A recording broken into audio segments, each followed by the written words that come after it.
Bonsoir tout le monde, désolé pour le léger retard. Je ne vous cache pas que nous courons après le quorum. Donc je vais essayer de parler lentement et le maire de Communet qui ce soir a la chance de nous faire son discours d'introduction. Voilà, il sera secrétaire de séance aussi. Enfin, il va nous expliquer plein de choses sur sa belle commune, Ouais, regardez le lapsus révélateur. Saint-Symphorien-d'Ozon, c'est parce qu'il faut que le délégué vienne. Alors, Communet, combien d'années d'existence? Allez, je te laisse la parole. Merci, bonsoir à toutes et à tous. Donc, bienvenue à Communet. Donc, Communet, c'est 4500 habitants. Donc, je vais un peu meubler, hein, vous en faites pas, j'ai de quoi faire. On a un passé historique sur notre commune, puisqu'on a retrouvé des signes d'habitat du néolithique sur le secteur. Quand on fait des travaux, on est obligé de faire des fouilles. Voilà. Et Communet a été fondé par un centurion romain à l'époque, quand il a arrêté sa partie militaire et qu'il a récupéré une terre sur le secteur de Communet. Voilà, mais il y a aussi un passé agricole, ça vous avez peut-être vu, il y a toujours eu de l'agriculture sur le secteur. Et on a aussi quelque chose qui est moins visible et qui est peut-être moins connu, c'est un passé minier dans le charbon. Et à Communet, il y a eu des mines de charbon entre 1850 et 1952. Donc vous voyez, c'est même pas très vieux pour certains. Et donc c'était des mines d'anthracite. Et ces mines d'anthracite, elles ont fonctionné donc, pendant toute cette période-là. Et elles ont permis d'alimenter les hauts fourneaux qui se trouvaient à Chasse-sur-Rhône à l'époque. Donc juste en bas de la descente vers le Rhône. Voilà, donc on a gardé sur la commune des traces de ce passé minier, puisqu'on a encore un terril qui est recouvert par des bouleaux. On a la maison du directeur, la maison des contremaîtres, la maison des ouvriers. Donc on a un patrimoine bâti industriel qui continue d'exister sur la commune et qu'on essaye de mettre en valeur, mais ce n'est pas toujours facile. Voilà, on a aussi, à l'époque, eu des puits de mine qui n'étaient pas verticaux, même s'il y en a aussi des verticaux. Il y avait des fendus, comme ils appelaient, et donc on descendait en pente douce dans le filon, puisque c'était un bassin qui était en U. Donc il affleurait, et il affleurait notamment sur Ternay, puisque Ternay, c'est à peu près terre noire, hein, si on veut aller dans l'étymologie. Donc c'est pas pour rien, il y avait effectivement du charbon qui affleurait, et que les Romains, à l'époque, utilisaient déjà. Voilà, donc voilà à peu près pour le passé de la commune. Donc on fait partie de la communauté de communes du Pays de Lauzon, donc qui regroupe 7 communes, dont 3 sont aussi Gerly. Donc mes collègues, ils ne m'ont pas trop suivi aujourd'hui. Hein. Donc il y a Saint-Symphorien-d'Ozon, dont parlait Eric tout à l'heure, et il y a Ternay à côté, qui font partie de la communauté de communes, les 4 autres communes étant, elles, rattachées au CIDER. Voilà, donc on a eu un fort développement de la population depuis les années 70, mais je pense qu'on est tous pareils. On a tous eu cette pression foncière qui est arrivée et qui continue encore aujourd'hui avec des prix du foncier qui s'envolent et donc des difficultés de pouvoir monter des projets. Et sachant qu'on est obligé d'en faire, puisque vous savez bien qu'on est aussi, comme beaucoup d'autres, soumis aux 25% de logements sociaux et que ce n'est pas très facile à faire sur une commune comme celle dans laquelle j'habite. Voilà, donc je vais vous faire un petit topo sur les dépenses énergétiques de la commune. Il ne faut pas que j'aille trop vite, donc je vais un peu broder. Donc j'aurais pu vous inviter dans la salle des fêtes qui est de l'autre côté, hein, que les services ont visité. Ils étaient vachement contents de pouvoir faire le comité là-bas. Mais j'ai préféré vous faire venir dans notre amphithéâtre, qui est une salle qui commence à avoir un peu d'âge, qui n'est pas climatisée parce qu'ils sont tous cassés aujourd'hui, mais qui va faire l'objet d'une rénovation très lourde, ainsi que toute l'école qui est ici, à partir de l'année prochaine, hein, avec des opérations à tiroirs un peu compliquées. Et donc on va en profiter pour réisoler, et on aura aussi du rafraîchissement sur cet amphithéâtre. Voilà. Et je parlerai un peu plus de l'amphithéâtre après, puisqu'on expérimente un système de déstratification dans ce local. Voilà, donc quelques actions sur Communet. Déjà, nous, on a pu diminuer nos consommations de 15% en 2022, donc c'est faisable. Du coup, ça n'augmente pas notre dépense énergétique sur l'année 2023-2022, puisque le coût de la hausse du gaz, c'est de 15%, l'électricité, c'est à peu près pareil. Donc on peut y arriver encore cette année à maintenir nos dépenses énergétiques, donc n'hésitez pas. Il y a des possibilités, on peut faire. Alors pour limiter ces dépenses, on a déjà passé tout notre éclairage public au LED sur la commune. Alors presque tout. Il y a encore quelques points lumineux qui ont été oubliés et qu'il faut qu'on passe. Et donc ça nous permet effectivement de diminuer la puissance de 23 heures, à partir de 23 heures jusqu'au milieu de la nuit. Et puis surtout, on a décidé de faire la coupure de l'éclairage public de minuit à 5 heures du matin. Donc pour ceux qui ont été attentifs et qui sont arrivés avec certains moyens de locomotion où ils voyaient mieux, ils ont vu qu'on avait mis des petits panneaux sur l'entrée des villages pour dire qu'on avait l'extinction nocturne de l'éclairage public. Donc aujourd'hui, ça fait à peu près 6 mois qu'on est avec un éclairage public qui est arrêté de minuit à 5 heures. Et donc on a prévu de faire une réunion publique suivante pour voir un peu ce qu'en pense la population, sachant qu'aujourd'hui, j'ai pas reçu beaucoup de demandes pour qu'on revienne à un système où on ait l'éclairage public ouvert durant toute la nuit.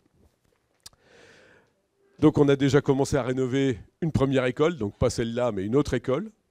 On a réussi à avoir une étiquette énergie A sur une rénovation d'un bâtiment pour des maternelles qui fait 6 classes de maternelle. Donc ça nous permet aussi de contenir nos dépenses énergétiques. Et puis on a agrandi cette école avec un bâtiment à énergie positive sur lequel on a mis un peu plus de 300 mètres carrés de panneaux solaires avec un investisseur qui s'en charge. Donc on a aussi rénové, on fait tous les ans une programmation de rénovation de nos bâtiments, de nos petits bâtiments. Donc soit de l'isolation, soit des fenêtres, soit des chaudières pour tous les ans faire des choses pour essayer de diminuer nos consommations dans nos bâtiments. Et puis j'en ai touché aussi quelques mots, donc on va rénover ce site ici. Donc c'est un projet important, très important, qui est la suite des audits énergétiques qu'on a fait avec le CIGERLI il y a 7-8 ans en arrière, et qui nous a conduit à faire l'autre école d'abord et à continuer par cette école ici, parce que c'était plus compliqué de faire cette école ici, et surtout c'était moins rentable. Mais à un moment, on n'a pas tout à fait le choix. Quand on voit la salle, il fait un peu chaud, c'est pas agréable, donc il faut aussi qu'on fasse des choses sur le confort d'été. Donc nos travaux vont commencer à l'été 2024. Voilà, donc on est en phase d'APS avec notre maître d'œuvre. Voilà, donc on a installé près de 1500 mètres carrés de panneaux solaires aujourd'hui sur les bâtiments communaux, donc sur le site de l'autre école, et sur 2 toits solaires qui ont été construits par un investisseur sur l'autre site de la Plaine, et qui vont permettre qui permettent déjà d'avoir un boulodrome couvert avec des panneaux solaires, et puis d'avoir un centre technique municipal qui va être construit sous les panneaux solaires et sous le toit qui a été fait par l'investisseur. Voilà, et puis on espère qu'avec l'appel à manifestation d'investir qui va être lancé par le CIGERLI, on aura la possibilité d'installer des ombrières sur nos parkings de notre site sportif et culturel de la Plaine pour continuer à faire de la production solaire sur la commune. Voilà, donc pour revenir à cette salle, donc j'ai encore beaucoup de temps ou pas? Bon. Non, ça va, après, on peut parler d'autres sujets. Donc, cette salle, on a essayé, parce que c'est la problématique de toutes les salles de grande hauteur, c'est qu'on a une différence de température importante entre le bas et le haut. Et donc, on a rencontré une entreprise. Donc, on a le dirigeant qui est là, c'est M. Zimkowiak qui est là-bas. Donc, je ne vais surtout pas épeler son nom, parce que c'est trop compliqué pour moi, de l'entreprise V2E, qui nous a proposé d'expérimenter un dispositif qui brasse l'air de ces salles qui sont très hautes pour qu'on ait le moins de différence de température entre le haut et le bas. Sachant que les pertes, elles sont beaucoup par le toit. Donc moins on a une température élevée sur le haut, moins on a de pertes thermiques. Et puis quand on veut chauffer en bas, ceux du haut, ils ont trop chaud. Donc on chauffe plus. et donc juste c'est pas énergétiquement intéressant. Donc c'est un dispositif qui devrait pouvoir nous faire gagner de l'ordre de 20 à 30% d'énergie sur le chauffage de cette salle, notamment quand il sera rénové. Et bien sûr, ça peut marcher aussi, bien sûr, dans les gymnases. Voilà, donc le dispositif, il est là. Donc c'est un dispositif qui est expérimental. Hein. Dans la rénovation, on le cachera un peu plus. Et donc, il y a tout le tuyau qui est réparti, qui a été calculé. Donc on a le spécialiste qui a fait le calcul, qui a fait les tests, qui est là aussi. C'est le monsieur avec la chemise rouge-orange qui est là-bas. Là. Voilà, donc si il faut gagner du temps et que vous avez des questions, c'est bon. Voilà, donc ils sont là. Ils sont là, je pense que maintenant, c'est peut-être pas le bon moment pour qu'on pose des questions, parce qu'on est quand même venu pour faire le comité.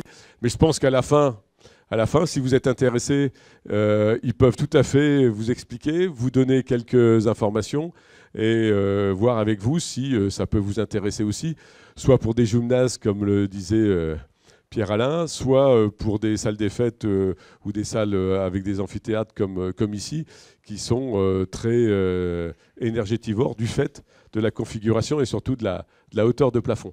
Voilà. Et nous, on a pu constater qu'effectivement, quand le système fonctionne, donc là, quand les portes sont fermées, c'est plus efficace que quand elles sont ouvertes. Ceci étant, ça attire quand même de la chaleur qui est en haut et qui permet d'être mis en bas, qui ressort après par les portes. Et donc, ça permet d'avoir une situation qui soit presque normale sur la partie haute du bâtiment. Et donc, du coup, ça permet aussi d'économiser l'énergie pour un coût d'investissement qui n'est pas non plus démesuré. Voilà, et ça marche aussi pour les gymnases. Voilà, il y a des tests qui sont faits et qui sont concluants aujourd'hui sur ça. Donc n'hésitez pas, à la fin, ils sont présents, ils peuvent vous expliquer comment ça fonctionne et vous donner des informations. Voilà, donc je vais repasser la parole au président. J'ai quand même fait un peu long aujourd'hui, mais bon, excusez-moi, c'était pas prévu comme ça au départ. Voilà, en tout cas, nous souhaite, parce que je reste avec vous pour le comité, hein, un bon comité dans nos locaux de la salle et de l'amphithéâtre des Brosses.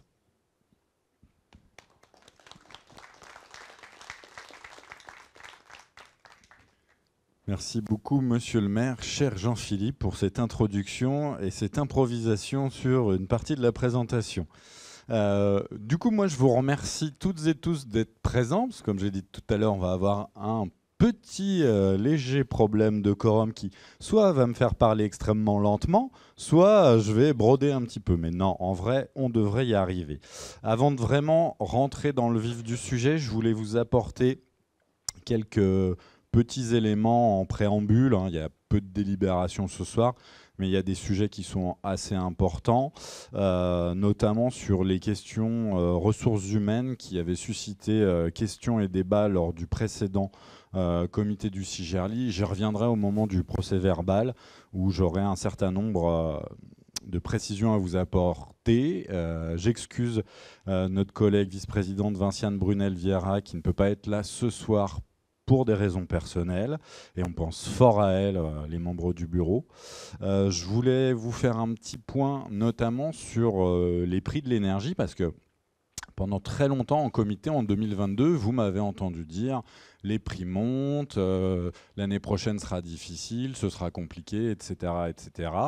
Or, en 2023, notamment pour l'éclairage public, vous avez pu constater que non, les prix, au contraire, ils avaient baissé. C'est dû à un certain nombre de raisons, notamment au mécanisme de revente que nous permet le système de l'Arenh. Ça, on ne sait pas encore ce que ça va donner sur la fin de l'année. Par contre, il y a une chose qui est sûre, c'est ce qu'on a acheté en anticipé ou ce qu'on achète encore en anticipé, que ce soit pour l'électricité ou le gaz. Mais le gaz, je le mets à part parce qu'il n'y a pas de système de compensation comme pour l'Arenh. On l'achète sur les marchés de gros beaucoup plus haut que ce qu'on a pu l'acheter. Ces dernières semaines, les cours sur les marchés de gros baissent. Donc notre système d'achat en plusieurs fois en clic nous permet d'acheter ou d'être en potentialité d'acheter et de faire un clic sur une partie basse. Mais en début d'année, on a bien dû faire des achats qui étaient à des prix qui étaient beaucoup plus hauts que ce qu'on a pu connaître aujourd'hui. Donc je ne veux pas vous redire les mêmes bêtises que l'an dernier en vous disant que ça va augmenter et que l'année prochaine, finalement, sur les factures, ce sera plus bas. Non, l'année prochaine, vos factures seront plus hautes. C'est aussi pour ça que moi, j'avais appelé à la mise en place d'un bouclier tarifaire pour les collectivités, qu'on avait fait un vœu, qu'on avait délibéré, qu'un certain nombre de communes ont voté aussi, plus d'une trentaine au sein du CIGERLI, et que c'est important de pouvoir se mobiliser sur ces sujets-là.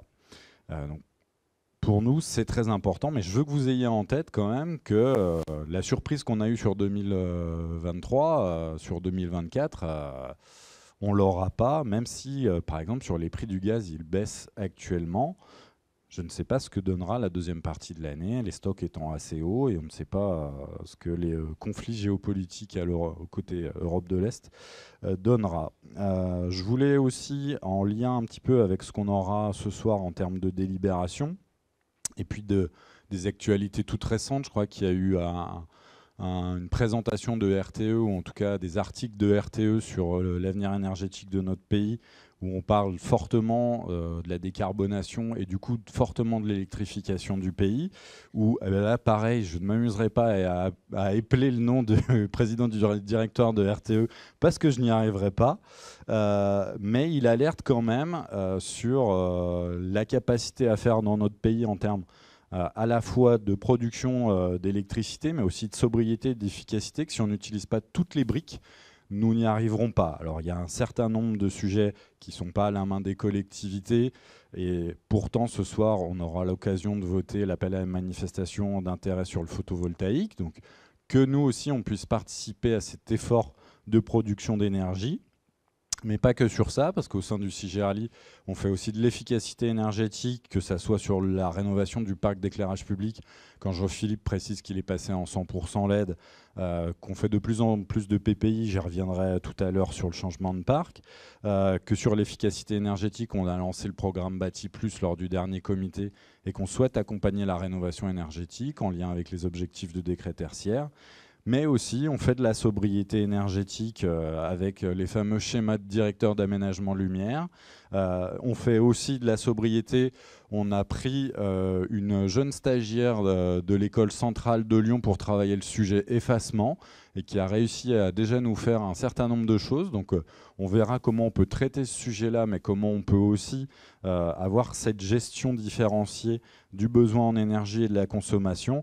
En tout cas, si tout le monde veut arriver à ce qu'on arrive à tenir nos objectifs et qu'on manque ni d'électricité ni de gaz, à condition que ce soit du bio-GNV, il va falloir tous faire de gros efforts. Et quand je dis tous, les collectivités publiques doivent y participer largement. Donc le CIGERLI se mobilise et accompagne sur ce sujet-là. Voilà pour mon petit préambule. Je vais vous rappeler les consignes d'usage habituelles sur les interventions. Donc, à chacune de vos interventions, attendez qu'on vous donne la parole et le micro. Pensez bien à vous présenter en précisant également le nom de votre commune. Si vous partez avant la fin du comité, signalez-vous auprès du personnel aux tables d'émargement et remettez votre boîtier de vote. Et je souhaiterais que, comme il est court et qu'on n'a pas un gros quorum, vous puissiez tous rester jusqu'au bout, s'il vous plaît. L'ouverture de la séance, donc comme il est d'habitude, alors pas tout à fait la même chose, mais l'ouverture de la séance, moi je désigne le secrétaire de séance, à savoir le membre de la commune qui est Jean-Philippe Chaunet, donc qui a le plaisir de nous accueillir, de faire un discours et d'être aussi secrétaire de séance. J'espère qu'il ne sera pas trop fatigué à la fin de cette soirée. Du coup, hop, les pouvoirs. Donc, Christiane Charnet pour la métropole de Lyon donne pouvoir à Pierre-Alain Millet pour la métropole de Lyon. Sophie Blachère pour la commune de Caluire-Cuire donne pouvoir à Myriam Fontaine pour la métropole de Lyon. Christophe Pinel pour la commune de Vourles donne pouvoir à Michel Castellano pour la commune de Miry. Jean-Philippe Jal vient d'arriver, donc il ne donne plus pouvoir à Philippe Perardel. Et Joël Séchaud pour la métropole de Lyon donne pouvoir à Anne Reverand pour la métropole de Lyon. Je vais vous faire le compte-rendu de l'activité du bureau qui s'est réuni 2 fois depuis notre précédent comité, les 28 avril 2023 et 26 mai 2023. En ce qui concerne la séance du 28 avril 2023, il y avait le vote de 3 délibérations. Vente des parcelles AK 605 et AK 606 sur la commune d'Oulin. Voilà, donc des parcelles qui ont été rétrocédées au Cigerli par Enedis et qui sont revendues à l'association diocésaine d'Oulin, si je ne dis pas de bêtises. L'approbation de 3 conventions cartographiques entre notre concessionnaire Enedis et le Cigerli, et l'approbation de la convention annuelle 2023 avec l'association du comité social, du personnel de la métropole lyonnaise, de ses collectivités territoriales et établissements publics, puisque du coup nous sommes rattachés au COS de la métropole de Lyon pour les différents avantages pour les agents du Cigerli. Voilà. Sur la séance du 26 mai 2023, là, c'était le vote de 2 délibérations, l'approbation du schéma directeur de déploiement des infrastructures de recharge pour véhicules électriques, le SDIRV, et l'approbation de la démarche d'appel à manifestation d'intérêt pour le développement d'infrastructures de recharge véhicules et hybrides rechargeables. Là, on ne vous a pas mis l'acronyme en entier, c'est peut-être pas plus mal. Est-ce que tu veux peut-être en dire un mot ? Je peux dire 2 mots quand même dessus, mais je ne vais pas être aussi long qu'avant. D'abord, ça concerne le schéma de directeur de déploiement des infrastructures de recharge, donc le SDIRVE. Ça concerne les 8 communes qui ne sont pas dans la métropole, hein, puisque la métropole a déjà son schéma. Donc pour dire aussi que on est passé avec un bureau d'études qui a été choisi par une bonne partie des syndicats des énergies sur Auvergne-Rhône-Alpes, et que ce schéma directeur va conduire à ce que le Cigerli prenne en charge le déploiement de 2 bornes avec chacune 2 points de recharge sur les 8 communes qui sont concernées. Voilà, donc ça c'est pour le schéma.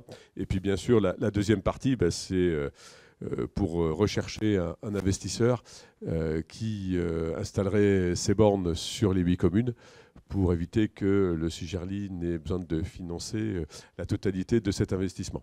Voilà, donc on a lancé, c'est un peu comme pour le photovoltaïque, comme on le verra tout à l'heure, une recherche d'investisseurs qui gère à la fois l'installation et la facturation, parce que le système de facturation, c'est sans doute encore plus compliqué que l'installation des bornes de recharge pour les véhicules électriques.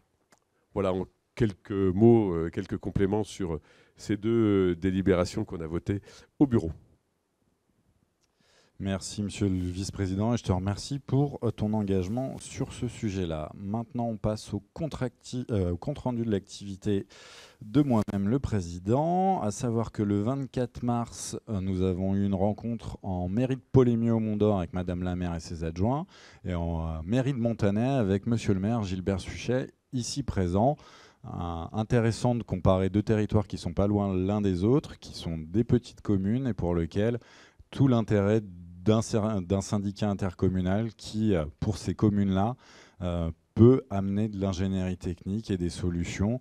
Et on a beaucoup parlé avec madame la maire à Polémieux, vraiment de l'importance aussi côté agent d'avoir une autre vision. C'est pas la même chose de travailler avec des communes de 1000, 2000, 3000 habitants et de travailler avec une commune comme Villeurbanne. C'est pas les mêmes sujets, c'est pas la même façon de travailler. Donc, on est très vigilant aussi à avoir cette vision proche des petites communes.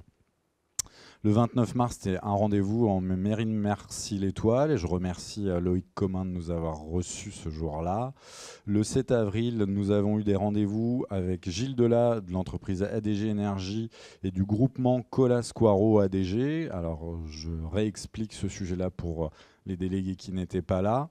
On a décidé de revoir nos marchés de travaux, éclairage public et enfouissement des réseaux pour diverses raisons, et notamment parce qu'on trouve qu'un certain nombre de thématiques dans ces marchés relèvent de coûts qui sont assez élevés, et on pense pouvoir repartager la valeur sur la totalité d'un chantier pour faire baisser les coûts. Donc on reçoit les entreprises pour expliquer et trouver des solutions. On ne leur met pas sous le nez un marché avec lequel on n'aurait pas échangé, et on a du coup des échanges constructifs et qui, j'espère, vont nous permettre de faire baisser aussi les coûts de travaux, puisque ça compte énormément dans vos contributions, et si on arrive à faire baisser ça, ce sera toujours ça de gagner pour vos communes.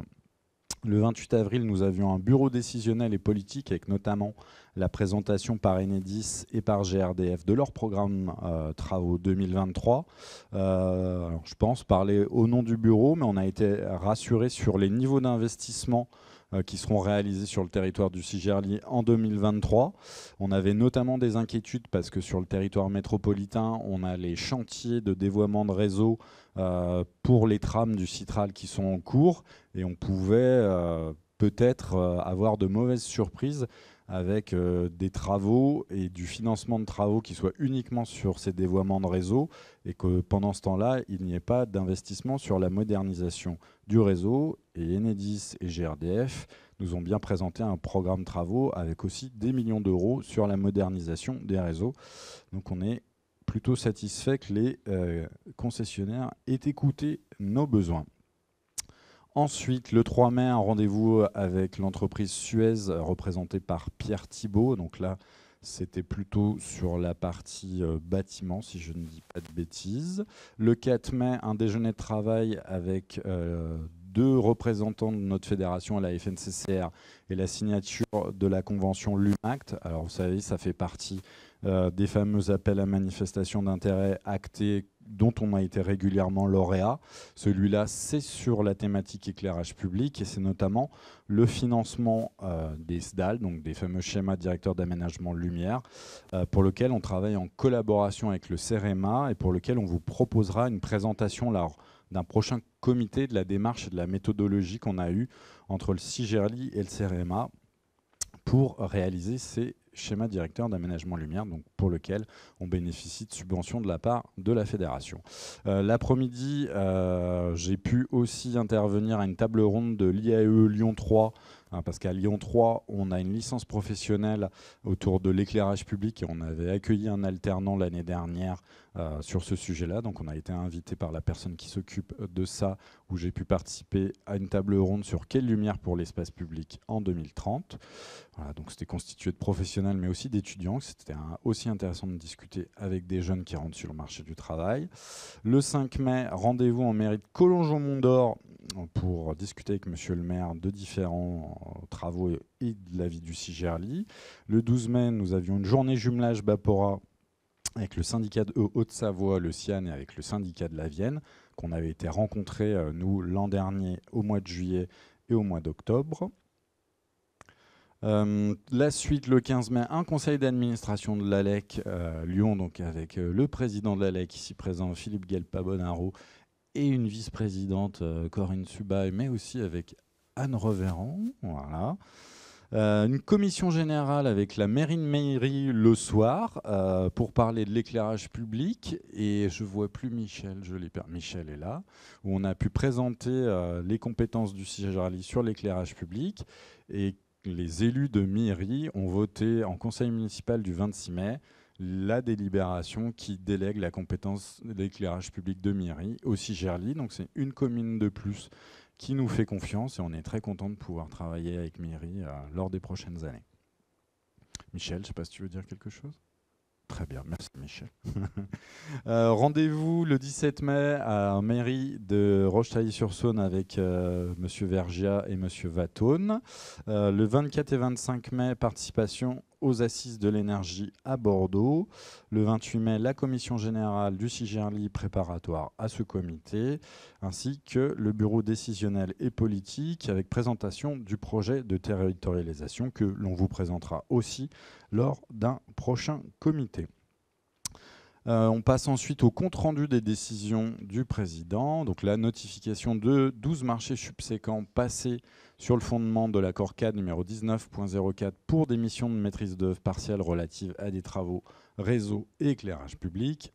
2 marchés subséquents passés sur le fondement de l'accord cadre numéro 2020.06 lot 9 pour des travaux réseau et éclairage public supérieur ou égal à 375 000 € hors taxe. Ensuite, un arrêté pour le pôle ressources, une délégation de signature, et en termes de décision, encore pour le pôle ressources, la souscription d'une opération, attention, je vais dire un terme extrêmement technique et barbare, de swap de taux sur le contrat d'emprunt de 8 millions d'euros sur le budget principal. Donc en fait, pour vous expliquer, et au pire les services prendront la main, sur la totalité des 8 millions d'euros pour lesquels nous avions signé un prêt au mois de décembre, en fin d'année 2022, Nous l'avons signé avec un taux variable, parce qu'à l'époque, les banques ne proposaient pas de taux fixe. Je regarde Claire et Nathalie qui disent que j'ai raison, mais c'est normal. Donc nous avons la possibilité, dans le cadre de ce contrat, de passer à taux fixe sur une certaine partie, à condition que ce soit intéressant pour nous. Donc on a cette possibilité cette fois, donc pour 4 ans, on a pu toper un swap avec un taux de 3,76% au lieu de 4,31%, ce qui nous fait un gain de 44 000 €. Donc assez intéressant. Et pour vous expliquer, les services l'ont validé et la banque a dû me rappeler pour que je valide à l'oral et être enregistré pour que ce soit enregistré par la salle des marchés. Voilà. Mais vous voyez, on fait tout pour essayer de minimiser les coûts pour les communes et pour une gestion saine et optimum des crédits du syndicat. L'ordre du jour, à savoir 4 projets, 3 délibérations d'intérêt commun. Donc l'adoption du procès-verbal du comité du 22 mars 2023, les suites données au rapport d'observation définitif de la Chambre régionale des comptes du 11 janvier 2022 portant sur les exercices 2015 et suivants, l'état des travaux de la commission consultative des services publics locaux, la CCSPL, pour l'année 2022. Et puis une délibération compétence particulière, l'approbation de la démarche d'appel à manifestation d'intérêt pour l'installation de centrales photovoltaïques. Je vous rappelle les modalités de vote, à savoir pour les délibérations d'intérêt commun, la métropole de Lyon, un délégué égale 8 voix, les communes de la métropole de Lyon, un délégué égale 1 voix, les communes hors métropole de Lyon, un délégué égale 2 voix. Majorité simple des suffrages exprimés, sauf mention spécifique dans les délibérations. Donc, pour la première, c'est-à-dire l'adoption du procès-verbal de la séance du 22 mars, comme il y a eu pas mal de questions sur les sujets ressources humaines, on a choisi de répondre à vos questions, parce que la dernière fois, on avait en partie répondu, mais on n'était peut-être pas assez factuel. Donc là, je vais pouvoir répondre à vos questions par cette petite présentation.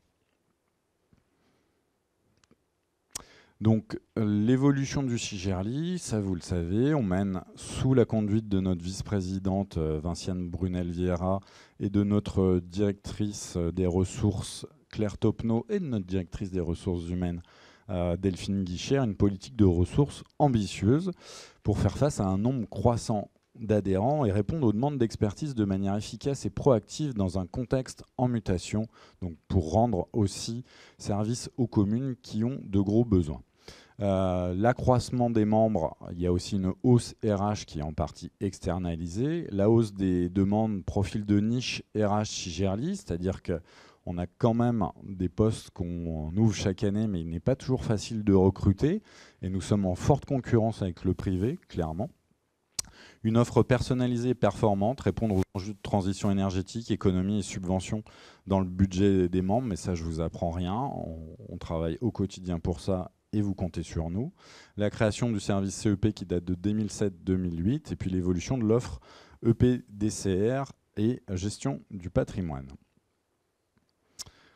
Pour être précis, l'évolution des effectifs, se rappeler qu'au moment où le CIGERLI sort du CIDER en 2003, eh ben on avait uniquement 6 agents pour réaliser le travail qui devait être mené. Qu'en 2019, on a une commune qui a adhéré à la compétence éclairage public en plus, qui était Champagne au Mont-d'Or, avec 76% des communes qui adhéraient au CEP, avec 43 agents. Depuis 2020, on voit l'adhésion de Saint-Fond, qui est une grosse commune en termes d'éclairage public. On a 2 agents de plus. En 2021, on a 86% des communes qui adhèrent au CEP et on a 48 agents. Et puis en 2022, on a Pierre-Bénite, La Mulatière, Saint-Genis-Laval qui adhèrent à l'éclairage public. Et là, on est à 98% d'adhésion au dispositif CEP, d'autant qu'on l'a changé et renforcé. Et on a 53 agents. Pour que vous voyez bien aussi qu'il n'y a pas non plus...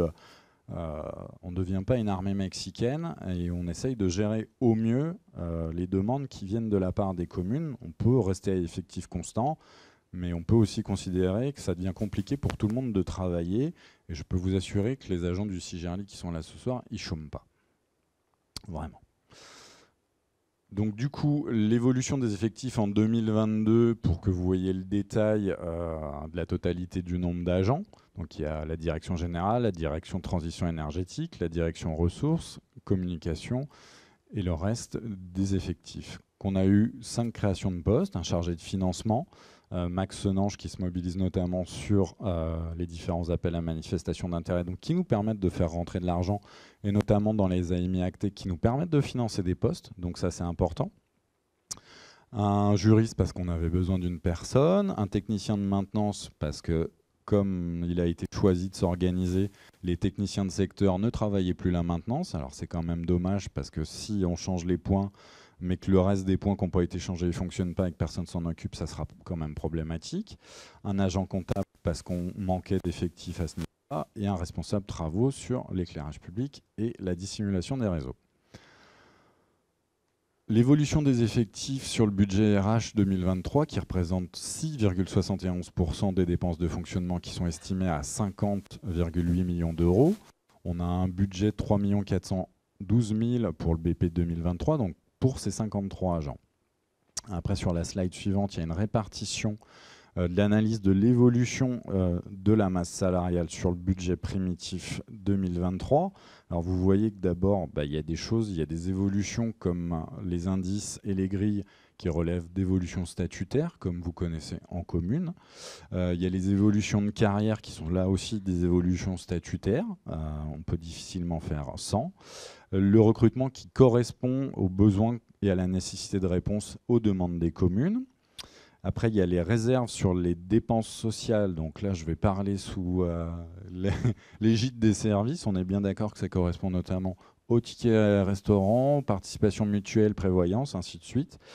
Et là-dessus, je tenais à dire qu'on a un travail aussi, c'est sur le morceau de camembert suivant, sur le régime indemnitaire qui est en cours avec des groupes de travail auxquels participe, mais qu'encore, il n'y a pas très longtemps, j'ai demandé à notre DGS, au vu de l'inflation sur tout ce qui concerne un petit peu les dépenses sociales, qu'il y ait un travail qui soit mis en place en plus et en parallèle du travail sur le régime indemnitaire, parce que ça devient aussi très compliqué de recruter si on n'a pas un certain nombre d'avantages sociaux à apporter aux candidats. Je sais que vous connaissez aussi ces difficultés en commune, et c'est d'autant plus fort parce que monter les avantages sociaux, ça peut avoir un coût certain. Et là, je parle à un maire à côté de moi.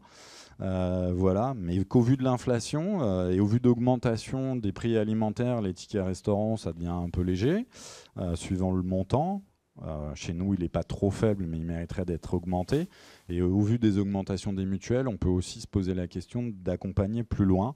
La métropole l'a fait, je suis sûr que certaines communes le font aussi. Donc il y a ce sujet-là aussi.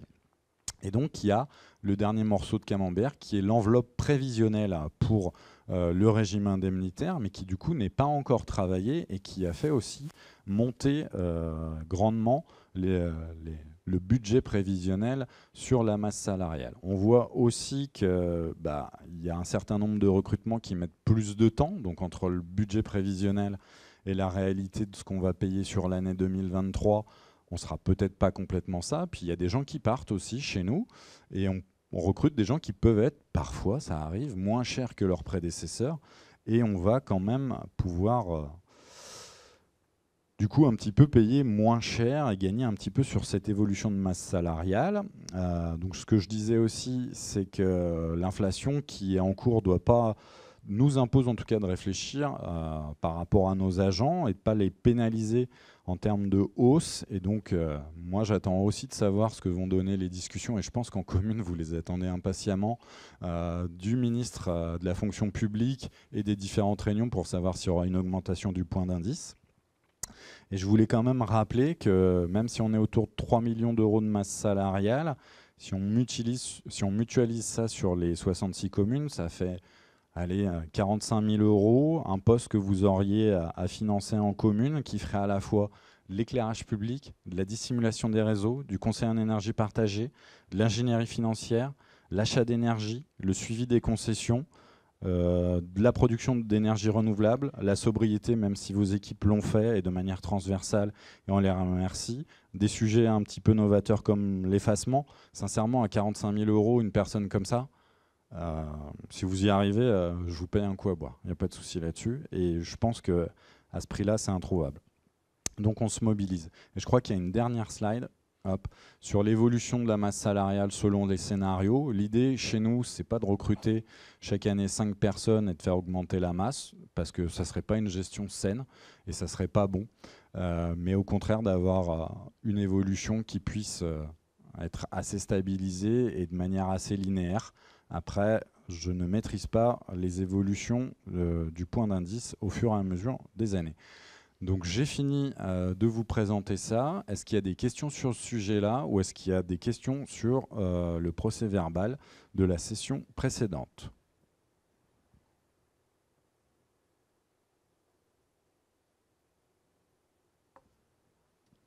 Eh ben, je pense que du coup j'ai été assez clair par rapport à ça, que j'ai apporté les réponses qui étaient attendues la dernière fois. Donc je vous propose de voter l'adoption du procès-verbal de la séance du 22 mars 2023.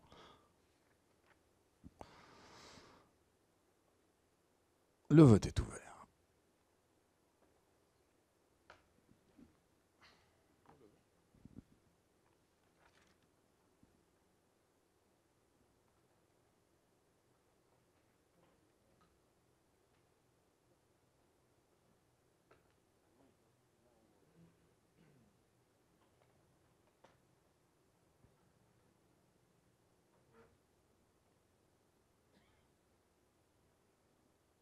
Merci pour ce vote à l'unanimité. Je passe au point numéro 2, et c'est encore moi qui vais parler.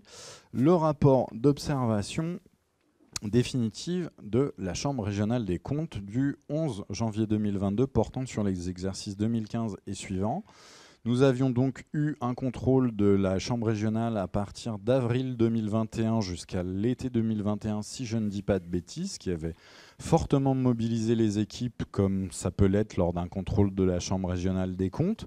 Je rappelle juste le contexte, et non, je ne cherche pas complètement à gagner du temps, qu'on l'avait fait dans une période où le gouvernement, c'était Covid, avait décidé de reprolonger les vacances ou de mettre tout le monde.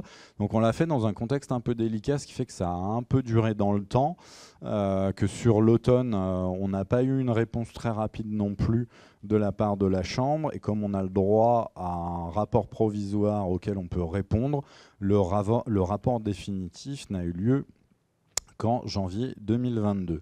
Donc nous avions 5 recommandations. La première consistait à engager une démarche d'unification des concessions de distribution de gaz et d'électricité conclues par le CIGERLI et la métropole de Lyon.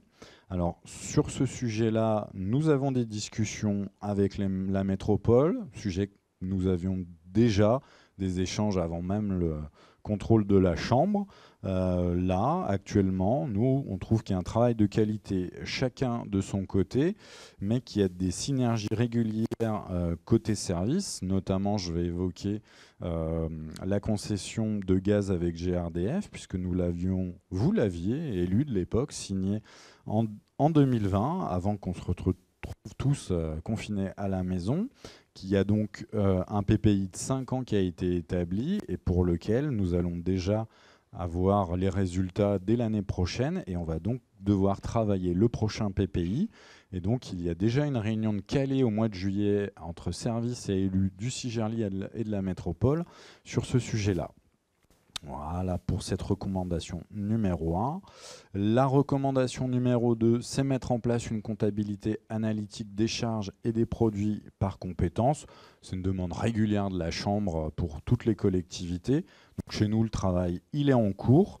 Mais je rappelle aussi que dès 2024, il y a un passage à la nomenclature M57 avec la trésorerie publique. J'en profite aussi pour vous dire que nous dépendons depuis cette année de la trésorerie de Bron, alors qu'avant on dépendait de la trésorerie de Villeurbanne, qu'il y a eu des difficultés avec la trésorerie de Bron qui n'a pas payé dans les délais, notamment nos entreprises, qui a posé problème à certaines. Et pour ne rien manquer, si vous êtes au courant de l'actualité, la trésorerie de Bron a brûlé il y a quelques semaines.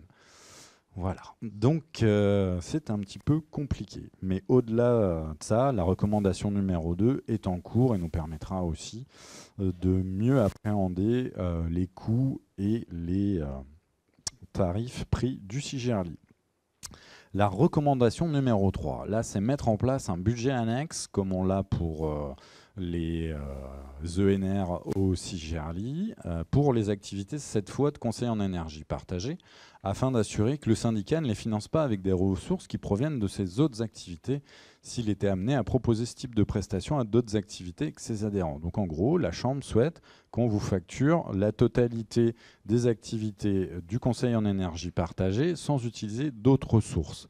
Alors, si vous vous rappelez, quand on avait présenté en début d'année dernière la modification du service CEP, on vous avait expliqué qu'il y avait des augmentations de tarifs, mais qu'elles ne permettaient pas de couvrir la totalité du service, parce qu'on ne souhaitait pas que ça soit du coup imposé aux communes et que ça pèse sur vos finances, d'autant qu'au CIGERLI, vous êtes contributeur par les travaux et fortement. Donc on n'y voyait pas d'intérêt.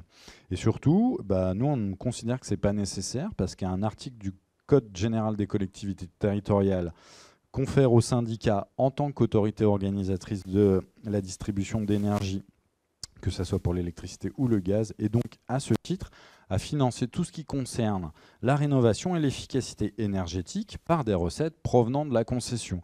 Donc la loi nous le permet, donc il n'y a pas de raison de mettre en place un budget annexe qui est en plus un budget supplémentaire à gérer, à équilibrer et qui complexifierait nos rapports et nous obligerait à soit ne pas équilibrer, ce qui n'est pas possible, soit à vous faire payer plus cher. Donc on ne vous fera pas payer plus cher. La recommandation numéro 4. Alors là, il s'agit d'intégrer dans l'inventaire du syndicat les biens réalisés par les concessionnaires des réseaux de distribution d'électricité et de gaz dont le CIGERLI est propriétaire. C'est une demande régulière de la part des différentes chambres régionales. Ce n'est pas que pour Auvergne-Rhône-Alpes, mais c'est aussi dans le reste de la France. Il y a un focus qui est fait par les chambres régionales des comptes sur ce patrimoine et cet inventaire des biens du syndicat en lien avec nos concessionnaires. Vous dire que nous sommes très favorables à cette recommandation, que nous avons été accompagnés par un expert du sujet pour répondre à ce point, qui est un point extrêmement technique. Donc c'est Christian Escalier pour le cabinet Klopfer qui a répondu sur cette partie-là. Et vous dire aussi que c'est un sujet qui intéresse énormément les autres syndicats. Et du coup, il y a un groupe de travail au niveau national au sein de la fédération pour avancer sur ce sujet. Voilà pour cette recommandation 4. La recommandation numéro 5, je l'ai un petit peu évoqué tout à l'heure sur le sujet des PPI éclairage public, c'est de développer une programmation pluriannuelle propre des investissements et l'inscrire dans le cadre d'autorisation de programme et de crédit de paiement. Donc la mise en place des APCP, on l'a fait cette année au budget. Sur la programmation pluriannuelle, comme vous le faites vous en commune, nous on souhaitait le faire et on a bouclé un certain nombre de PPI éclairage public pour les communes qui ont souhaité le faire. Et là, je remercie les services éclairage public, si je crois qu'il n'y a personne ce soir, mais qui carburent vraiment beaucoup sur ce sujet-là et essayent de vous faire un maximum de choses. Nous, ça nous permet aussi d'avoir une meilleure organisation du travail avec les équipes, parce que si tout le monde demande tout en même temps, on n'y arrivera pas. Et ça nous permet aussi de cadrer avec les entreprises de travaux qu'on a revues encore cette année sur ces sujets-là pour définir un calendrier de travail qui fonctionne bien. Et pour nous aussi, en termes budgétaires, ça permet, c'était la demande aussi de la Chambre régionale des comptes, une prévision budgétaire pour pouvoir affiner au maximum nos emprunts. Voilà, je ne sais pas si vous avez des questions sur ces différentes recommandations qui sont plus ou moins techniques, voire pour certaines politiques.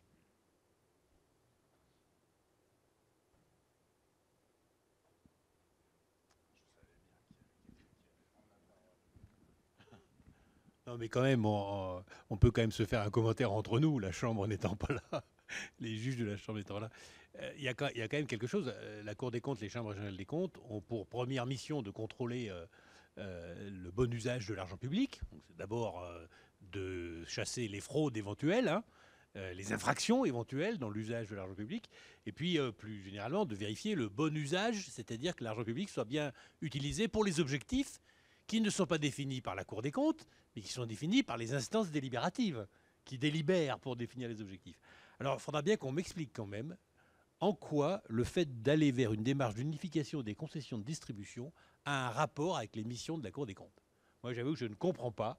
Là, clairement, on est sur un champ complètement politique et pas du tout sur les missions de la Cour des comptes. Donc, je ne vois pas à quel titre ils viennent agir, se prononcer ou peser sur un tel sujet. Je pense que ça méritait qu'il y en ait un qui le dise. Je savais que ce serait toi, mais je n'en doutais pas une minute. Et pour rebondir dessus, alors c'est une recommandation de la Chambre. La Chambre fait son travail. On a le droit de ne pas être d'accord. Moi, la réponse qu'on leur a fait à l'époque, et encore aujourd'hui, je le dis, moi, quand je vais en commune et que je rencontre notamment les maires, j'en ai un à côté de moi, Gilbert est en face de moi, ils ne me disent pas, Monsieur Pérez, Monsieur le Président, c'est très important qu'il faut que vous fusionniez absolument avec la métropole sur la concession. On n'attend que ça de vous. Moi, je pense qu'il y a vraiment d'autres choses à faire en termes de travail que travailler sur les structures et les statuts juridiques de ces différentes structures. Alors, je peux comprendre le sujet, mais là, je pense que quand on va en commune, ce que j'entends, c'est qu'il y ait un travail de qualité, qu'il y ait une écoute, qu'on fasse baisser les coûts, qu'on fasse baisser les consommations d'énergie, que les tarifs soient pas prohibitifs, mais on ne vient pas me dire il faut vraiment que vous discutiez avec la métropole pour qu'il y ait un périmètre cohérent. Ce n'est pas le sujet. Mais bon, après, les magistrats font leur travail aussi de leur côté. Voilà, donc s'il n'y a pas d'autres remarques ou de questions, faut le voter, qu'on a bien discuté de ça. Voilà. Alors, le vote est ouvert, je vous laisse voter.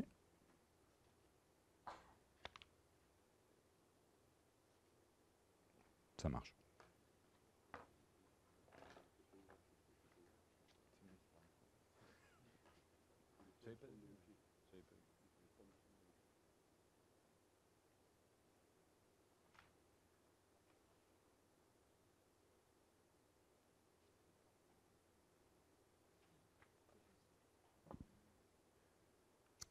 Délibération adoptée à l'unanimité. Je vous remercie. La délibération numéro 3 concerne l'état des travaux de la Commission consultative des services publics locaux, la CCSPL 2022. Du coup, conformément à l'article L.1413-1 je vais tout lire doucement, du Code général des collectivités territoriales, le président de la CCSPL est tenu de présenter à son assemblée délibérante avant le 1er juillet de chaque année un état des travaux réalisés par cette commission au cours de l'année précédente. Alors, pour l'année 2022, la CCSPL du Sigerli, elle s'est réunie cette fois à 2 reprises à examiner les points suivants. Donc, je vais faire preuve d'une grande transparence. On aurait dû se voir fin 2021, mais une intoxication alimentaire m'a empêché de présider cette CCSPL. Donc, on l'a reportée au mois de février 2022. Où cette fois, c'était tourné autour de la précarité énergétique. Donc, on avait la présentation du compte-rendu d'activité de la concession, les CRAC, de fourniture au tarif réglementé de vente d'électricité pour l'année 2021, donc par EDF, qui gère ces tarifs réglementés de vente. Un état des lieux de la précarité énergétique sur le plan national et local et synthèse des apprentissages de la table ronde du 10 novembre 2021 que nous avions organisée au Sigerli avec les concessionnaires, avec les représentants de la ville de Lyon, CCS, le PIM, ces différentes associations, Solia, enfin il y avait une douzaine d'intervenants. Donc on avait pu partager ça avec les membres de la CCSPL et une identification croisée des moyens et besoins en matière de lutte contre la précarité énergétique exprimée par les participants à un moment donné où les prix de l'énergie augmentaient fortement et où les différents boucliers n'étaient pas soit en place, soit les factures devenaient déjà prohibitives pour notamment les particuliers à cette époque-là. Le 14 octobre 2022, on est resté sur une thématique énergétique autour de la sobriété énergétique cette fois-ci et quelles pistes d'économie d'énergie nous pouvions avoir pour l'hiver qui arrivait et au-delà. et puis avec notamment la présentation du guide sobriété énergétique, mais les membres de la CCSPL sont aussi des associations de consommateurs et pas nécessairement que des collectivités, donc on a pu aborder aussi les sujets qui concernent plus les particuliers, et puis on avait aussi évoqué les sujets d'actualité, d'évolution du tarif réglementé de vente d'électricité, à rappeler comment s'organise et comment est calculé et mis en place les TRVE. Est-ce que vous avez des questions ou des remarques sur les travaux de la CCSPL en 2022 ? Alors, pas de questions, pas de remarques. La prochaine aura lieu d'ici peu. C'est ça. Donc, je vous propose de passer au vote. Et cette fois, je ne m'avance pas. Le vote est ouvert.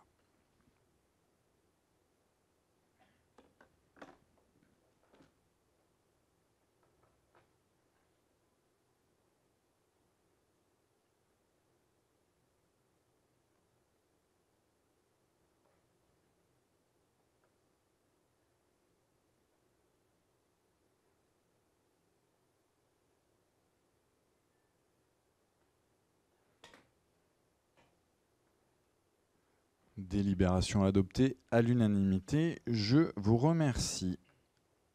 Concernant les délibérations de compétences particulières, je vous rappelle les modalités de vote. Donc, sur les concessions de distribution publique gaz et électricité, la métropole, un délégué égale 4 voix. Les 8 communes hors métropole, un délégué égale 1 voix. Majorité simple, adoption supérieure à la moitié des suffrages exprimés, sauf mention spécifique dans les délibérations. Donc, les délégués des communes métropolitaines, vous ne participez pas au vote.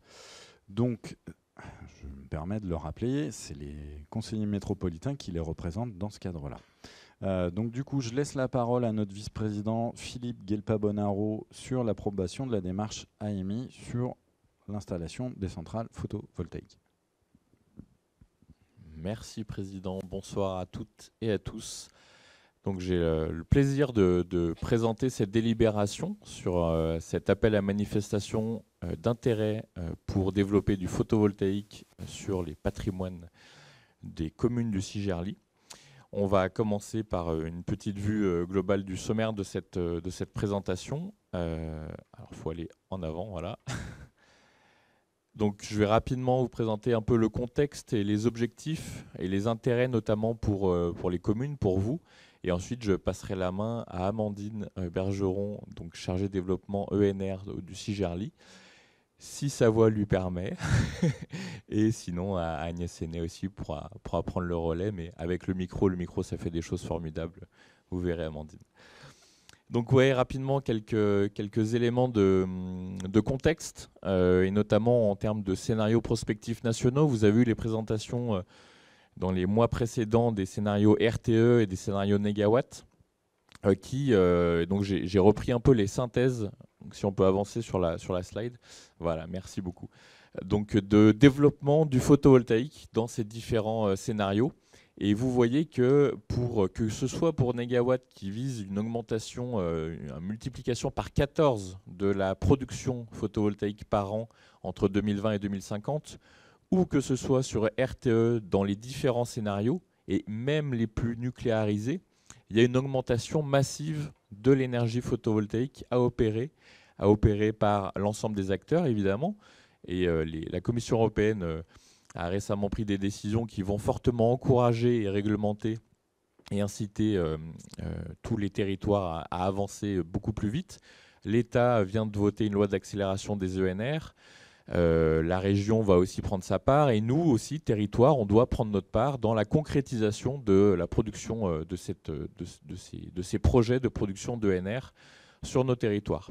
Du côté, donc, je vais prendre très rapidement ma casquette de vice-président de la métropole de Lyon en charge de l'énergie, avec un plan métropole solaire voté en 2022 qui vise à multiplier par 4 avant 2030 la production d'énergie photovoltaïque sur le territoire de la métropole de Lyon. Donc ça prend en compte aussi ce que les communes vont pouvoir accueillir sur leur patrimoine. Mais vous le savez très bien, on n'y arrivera pas sur notre seul patrimoine ou en faisant appel simplement aux citoyens qui créent des coopératives. On aura besoin d'accompagner et d'inciter les porteurs privés à développer aussi des panneaux photovoltaïques sur leur toiture, sur leur parking, sur tous les terrains qui sont adéquats pour cela.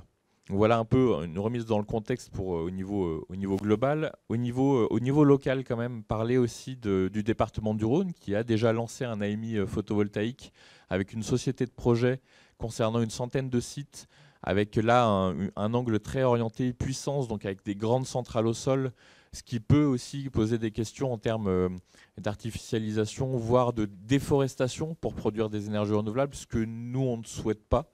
Donc voilà, on va vraiment sensibiliser aussi ça pour avoir un développement qui soit raisonné. Et arrive Sylvain, merci Sylvain pour ton arrivée tant attendue.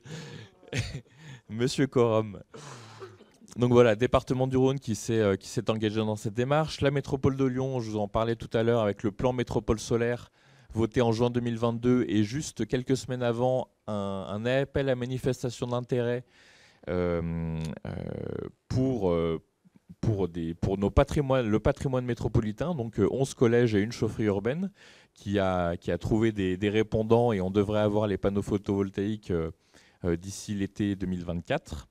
Et puis la ville de Lyon aussi, et Sylvain Godineau notamment, a lancé également cet appel à manifestation d'intérêt avec à peu près le même volume, une douzaine de toitures, très orientées, collectifs citoyens, pour installer ces panneaux photovoltaïques en toiture de bâtiments de la ville de Lyon. Donc voilà, tout le monde s'y met, et depuis le début du mandat, côté Cigerly, ce travail était en cours pour proposer ce même AMI, ce même type d'AMI. Vraiment une volonté du Cigerly de massifier rapidement donc cette quantité d'énergie renouvelable produite sur notre territoire et sur le patrimoine des communes. Et donc c'est pour ça que dès 2021, le Cigerly a mené une enquête auprès des communes. Donc 33 communes ont répondu à cette enquête qui faisait apparaître des projets, des envies de projets et un souhait d'accompagnement par le syndicat. Donc 22 communes ont des projets concrets d'ENR sur le mandat 2020-2026, majoritairement photovoltaïque, puisque c'est l'énergie renouvelable électrique qui sera évidemment bien plus facile à mettre en place sur notre territoire. 18 communes sont intéressées par une démarche de solarisation massive et 25 communes sont intéressées par un accompagnement par le syndicat sur les énergies renouvelables, 100% sur le plan technique et 80% sur le plan financier. Donc voilà, le Cigerly est attendu sur ce volet-là. Donc on a imaginé, alors ça, oui, j'ai oublié les objectifs du projet, pardon. J'étais déjà sur le principe de l'AMI. Mais donc les objectifs du projet, et notamment pour vous, pour les communes, donc une idée d'avoir une logique de grappe, y compris à l'échelle des communes, et donc en mettant à disposition des surfaces inutilisées sur le patrimoine des communes. L'idée, c'est vraiment là de mutualiser le temps passé sur ce sujet plutôt que de faire un projet un par un. Donc vraiment y aller par grappe. On gagne du temps, on gagne en efficacité. Je pense que tous les agents, tous les élus des communes sont sous l'eau par de multiples projets. Donc l'idée aussi, c'est de gagner du temps et en tout cas d'en perdre le moins possible. Une solution aussi, de proposer une solution de massification, donc de rapidité pour produire ces ENR et avoir ces installations avant la fin du mandat. Je pense qu'on a tous des enjeux de montrer qu'on s'empare de ce sujet et d'avoir des choses à montrer très clairement, très concrètement avant la fin du mandat. Placer le Cigerly, et ça a été clairement une demande forte des communes, comme tiers de confiance pour le développement de l'énergie photovoltaïque. Donc profiter de l'ingénierie, de l'expertise du syndicat pour vous accompagner, encore une fois, tant sur les volets techniques que sur les volets financiers. Et puis enfin aussi bénéficier de l'expertise technique de développeurs de projets photovoltaïques qui sont encore plus experts sur ce volet-là. Et l'idée, c'est aussi là de mutualiser leur temps plutôt qu'ils aillent projet par projet, toiture par toiture, qu'il y ait un élan collectif pour profiter de leur expertise. Pour les opérateurs, c'est donc aussi une réduction du risque avec une grande palette de projets, parce qu'on a identifié, on y reviendra après dans les chiffres clés, mais un peu plus d'une 50aine de sites potentiels qui peuvent accueillir des panneaux solaires. Donc l'idée, c'est aussi de réduire le risque pour eux en termes de rentabilité des installations. Et puis aussi, par ce grand champ d'une 50aine de sites, d'augmenter l'attractivité de notre AMI, puisque tous les territoires s'y mettent.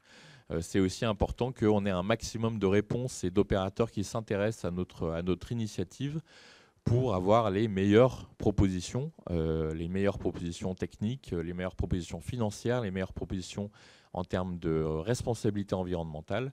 Voilà, c'est un gage d'attractivité que d'avoir un grand nombre de sites pour ce premier AMI. Donc très rapidement, le principe, c'est donc que la commune est donc propriétaire de son patrimoine et le met à disposition d'une structure tierce, donc les développeurs photovoltaïques, pour qu'elle développe, investisse, construise, exploite et maintienne cette centrale photovoltaïque ou ces centrales photovoltaïques pour une durée déterminée. Donc qui sera fixée, qui sera entre 20 et 30 ans en moyenne. Ça peut être un peu plus court, on voit rarement l'intérêt, ça peut être peut-être un peu plus long de plus en plus avec des panneaux solaires qui sont de plus en plus solides dans le temps et qui gardent une productivité intéressante. Et donc les développeurs développent ces centrales en échange d'un loyer qui est, il faut se le dire, sur des petits sites de l'ordre du symbolique, puisque on est sur, pour la rentabilité du projet, on ne peut pas demander un loyer trop important. Après, il faut aussi savoir que les communes vont percevoir une taxe aussi en lien avec le développement des projets d'énergie renouvelable sur leur territoire. Ce sera un élément important que vous ayez en tête. Donc, quels projets sont possibles? Les centrales sur toiture principalement, évidemment, donc toiture terrasse, les toitures plates, les toitures en pente aussi, sur tuiles ou sur bac acier. Sur fibrociment amianté, ce n'est pas possible, puisque l'installation va potentiellement générer des risques, tant pour les habitants que pour les agents, que pour les élus, que même pour les développeurs solaires. Donc on va éviter ça, mais du coup c'est une bonne occasion pour un futur AMI de prévoir la rénovation de ce type d'installation. On pourra faire la visite de site juste après. On a aussi des opportunités sur les parkings, puisque les parkings qui sont pas encore, j'ai envie de dire, végétalisés et qui sont récupérés de fonciers qui n'appartenaient pas encore aux communes, peuvent être des exemples aussi de sites où on peut installer des ombrières. Ça peut être intéressant, avec aussi une logique de récupération d'eau de pluie à la parcelle qui serait de bon ton, surtout en cette période où l'eau va être de plus en plus rare. Et puis les centrales au sol, encore une fois, l'idée c'est vraiment d'aller sur des terrains dégradés, des anciennes carrières, anciens centres d'enfouissement comme on fait sur la métropole de Lyon, et anciens sites pollués, ça peut arriver, et ne surtout pas porter atteinte à la biodiversité qui est aussi en difficulté avec les enjeux environnementaux qu'on connaît tous. Donc voilà, c'est des choses qui sont possibles. Et puis effectivement, il y a le dernier sujet. Alors des fois, on parle d'agrivoltaïsme. Je ne sais pas si c'est parfaitement adapté ici de parler de ça, mais des centrales sur des hangars, ça peut être envisagé. Là encore, les conditions peuvent être un peu compliquées pour remplir et pour avoir ce genre de projet, mais il ne faut pas s'empêcher de l'imaginer. On peut avoir d'autres types d'installations qui soient couvertes sans que ce soit ni des parkings ni des surfaces agricoles. On va parler notamment de tennis qui peuvent être l'objet de centrales photovoltaïques. Donc voilà un petit peu pour les idées de projet. Quel montage juridique? On a souvent l'envie d'avoir sur son propre patrimoine des centrales photovoltaïques qui seraient en autoconsommation. On ne pourra pas aller sur ce genre de projet sur ce premier AMI. On est vraiment uniquement sur de la vente de la totalité de l'électricité produite sur le réseau par l'opérateur. On ne parlera pas dans cet AMI d'autoconsommation, mais c'est des choses qui peuvent se considérer sur d'autres projets plus spécifiques, autoconsommation individuelle ou plus collective. Voilà. pour la partie un peu plus technique, donc je vais laisser la parole à Amandine Bergeron, que je remercie, et je remercie grandement les services pour ce travail. Merci. J'espère que vous m'entendez bien. Donc, désolée.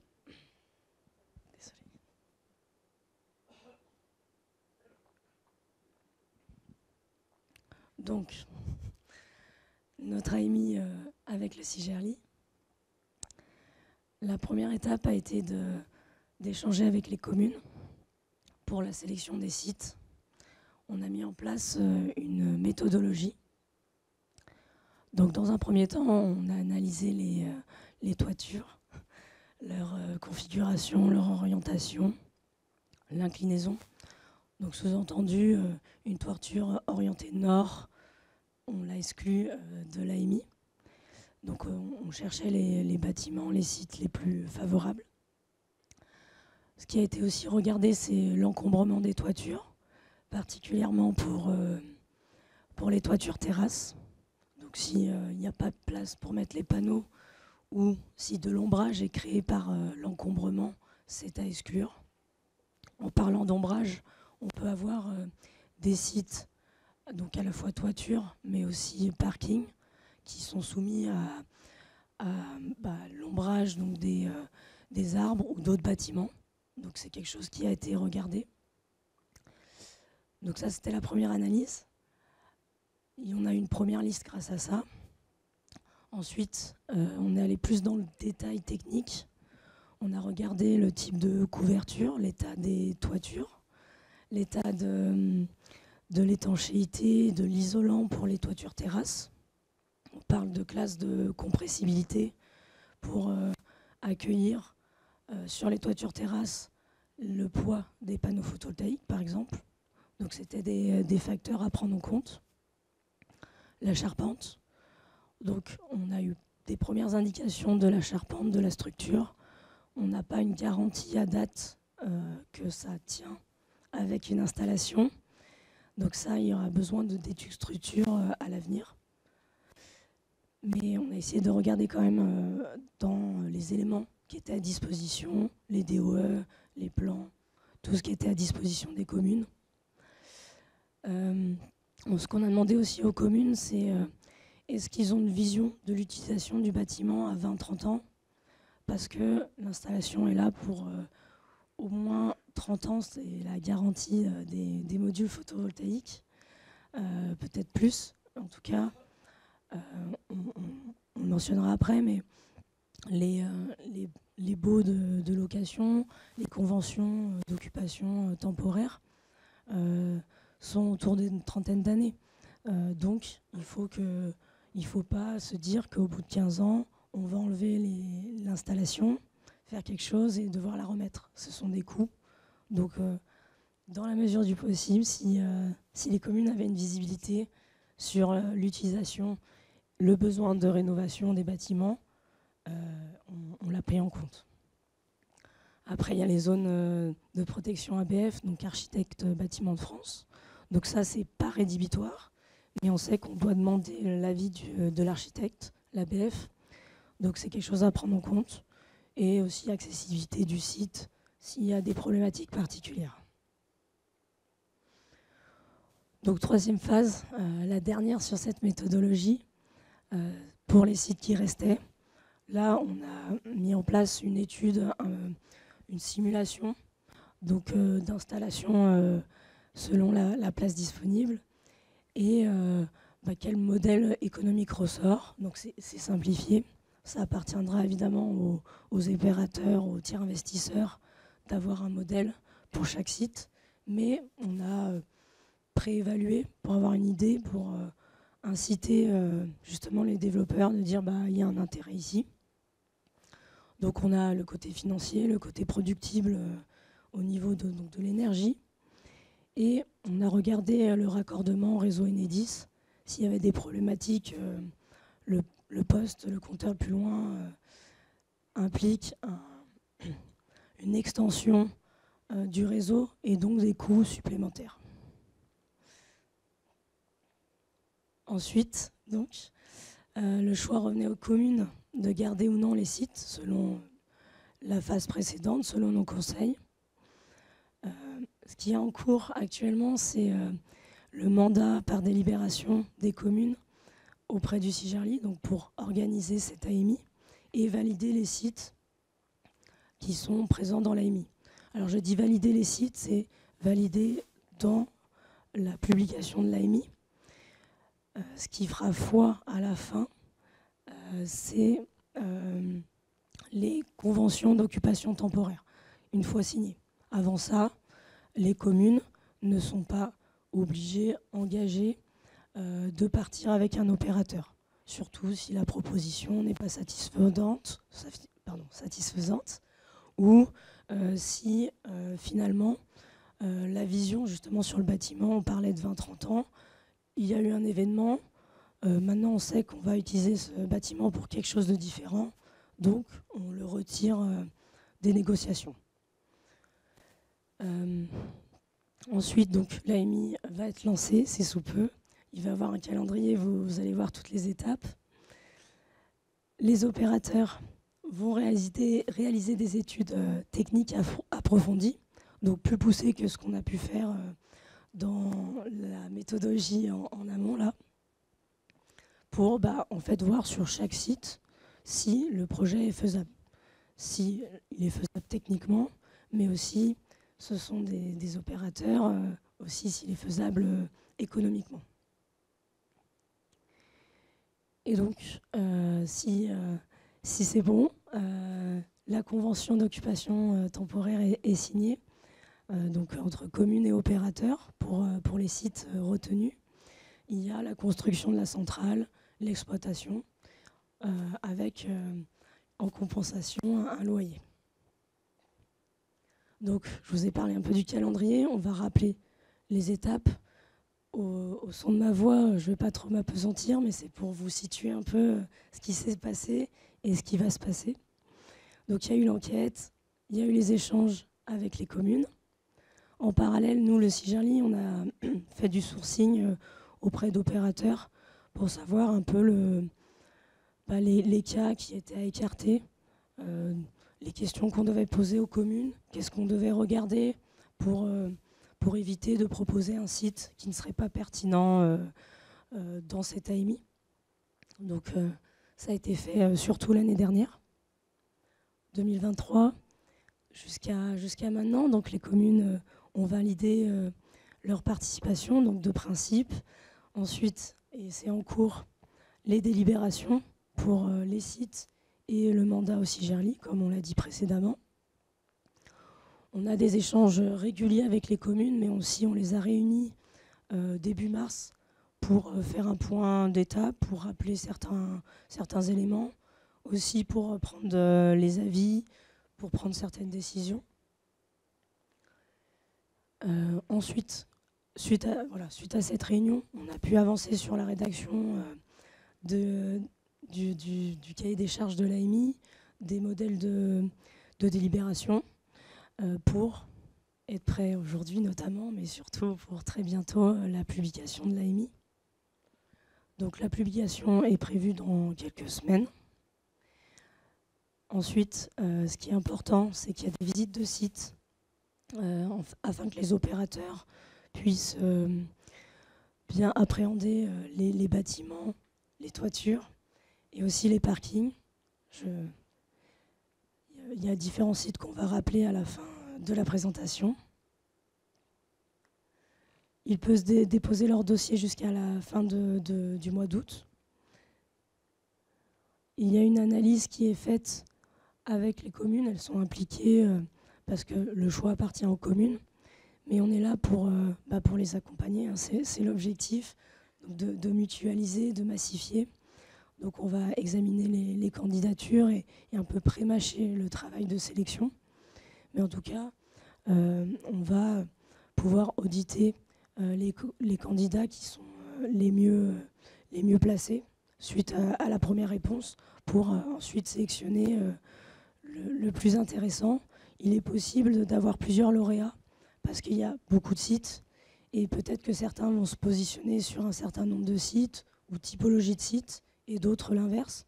Donc on ne va pas se priver, entre guillemets, d'exclure des sites pour garder un seul lauréat. Donc on peut envisager d'avoir plusieurs lauréats. 2024, donc on espère qu'on va avoir des candidatures, qu'on va avoir des lauréats sur beaucoup de sites. Les échanges vont être menés sur les conventions d'occupation, donc sur les modalités finalement de mise à disposition, pour aboutir à une délibération côté commune à ce niveau-là. En parallèle et ensuite, les lauréats font ces fameuses études qu'on a pu évoquer, études techniques, études financières. Elles ont aussi à prendre à leur compte les démarches administratives, réglementaires. Et ensuite, commencer l'installation des centrales, éventuellement des aménagements au préalable. Donc, ces phases-là, l'exploitation, la maintenance va être sur un certain nombre d'années. On n'a pas une date précise, ça dépend de chaque site. Et on arrive à la fin de l'exploitation, qui sera donc au bout du terme de la convention d'occupation. Donc, ce qui est vraiment important de noter, c'est que c'est en tiers investissement. Donc, normalement, il n'y a pas de reste à charge commune. C'est vraiment ce que l'on recherche comme solution ici. Ça sera au niveau donc de la convention qu'il faudra veiller. Donc c'est la deuxième ligne, parce qu'on a déjà parlé pas mal de la première délibération. Donc la délibération à venir, plutôt fin d'année, début 2024, c'est une fois que l'opérateur et les communes se sont mis d'accord sur le site en question et les modalités. Donc notamment la durée, qui est important, le loyer, mais on l'a dit, parfois c'est symbolique, mais aussi faire en sorte qu'il n'y ait pas de mauvaises surprises, que tout soit couvert dans les différents cas qui peuvent arriver en 25-30 ans. Donc ces titres d'occupation, on soumet un projet lors de la publication de l'AMI pour que les candidats puissent répondre sur cette base-là, voir un peu leur flexibilité par rapport à la convention qu'on soumet, mais voir aussi les remarques qu'ils peuvent avoir par rapport à ça. Donc, soulever des points qu'on n'a peut-être pas envisagés, ou voir justement le côté peut-être figé de leur côté à eux. Donc, à nouveau, c'est soumis à négociation. Ça a été envoyé pour relecture aux communes. On a eu quelques remarques des services juridiques des communes. Donc, on a pu enrichir, compléter la convention, en tout cas le modèle de convention. Donc les lauréats, pour le choix, des critères sont indiqués. C'est des critères qui ont été discutés lors du groupe de travail avec les communes début mars. Ce qui est le plus important, on va dire, c'est le nombre de projets qui ressort. Parce que, pour rappel, les objectifs, c'est la massification. Donc le nombre de projets, la puissance. Mais voilà, on dit le nombre de projets et pas que la puissance, parce qu'il y a des plus petits projets. On a des projets de 30 kW crête à presque 500. Donc pour ne pas exclure les plus petits, on prend en compte le nombre de sites. Et ce qui est aussi assez prépondérant, c'est l'expérience des opérateurs pour pouvoir discuter et avancer avec des professionnels qui ont de l'expertise donc, et un certain background sur à la fois technique et sur la vision à 25-30 ans. Ce qui va aussi être regardé, c'est, donc on l'a évoqué un peu, l'acceptabilité juridique, donc par rapport à la convention d'occupation temporaire, notamment, mais pas que, le montage qui est proposé. Au niveau financier économique, donc même si ce n'est pas le moteur des communes, voir ce qu'ils proposent en loyer en fonction du modèle économique, du business plan, finalement, si ce qu'ils présentent c'est cohérent et qu'ils permettent aux communes d'avoir un certain retour sur leur profit, entre guillemets, technique. Donc évidemment, ça rejoint un peu le côté expérience, mais voilà, avoir quelqu'un de solide en face. Et l'aspect environnemental, RSE, donc environnemental et sociétal. Donc il y avait la notion de biodiversité. Voilà, on ne veut pas qu'il y ait des installations photovoltaïques au prix de la biodiversité. On ne veut pas non plus qu'il y ait des installations photovoltaïques au prix de ressources qui sont prises peut-être hors Europe. Après, c'est quelque chose qu'on ne peut pas imposer dans le cadre de l'AMI. Donc c'est quelque chose qui sera regardé, mais pas imposé. Mais en tout cas, c'était quelque chose qui revenait de la part de toutes les communes qui étaient aux réunions. C'est important d'avoir l'aspect environnemental en même temps qu'énergétique renouvelable. Les 16 communes, je ne vais pas toutes les citer, il n'y a que Communet notamment, mais pas que, 16 communes. Donc le nombre de projets, ça a été évoqué un petit peu, mais un peu plus dans le détail. On a une quarantaine de toitures, donc c'est une grande majorité de toitures.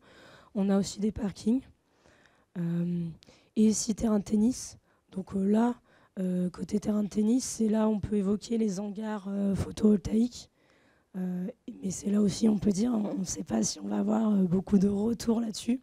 Parce qu'à nouveau, reste à charge zéro côté commune. Donc si l'installateur doit payer l'installation et la couverture, ça peut commencer à faire beaucoup. En puissance, en estimation, on est sur du 6 MW crête, ce qui peut représenter une production d'environ 6400 MWh par an. Voilà. Merci.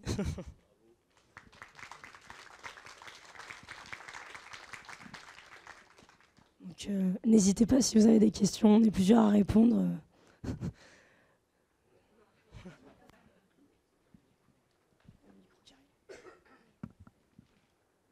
Oui, bonsoir, Yves Jasserand de Marcy-l'Étoile. Donc bravo pour ce bel exposé et bravo aussi Gerly pour cette démarche volontaire et dynamique. Bravo. Juste une petite précision. Je vais parler juste des démarches administratives. Tout ce qui est, et moi je suis un petit peu dedans en ce moment, donc je peux en parler, tout ce qui est au sol, ça passe par une déclaration préalable que les communes sont obligées de déposer comme un privé. Au niveau des ombrières, il faut un permis de construire, que la commune est obligée de traiter et d'afficher. Et c'est là où je parle des riverains.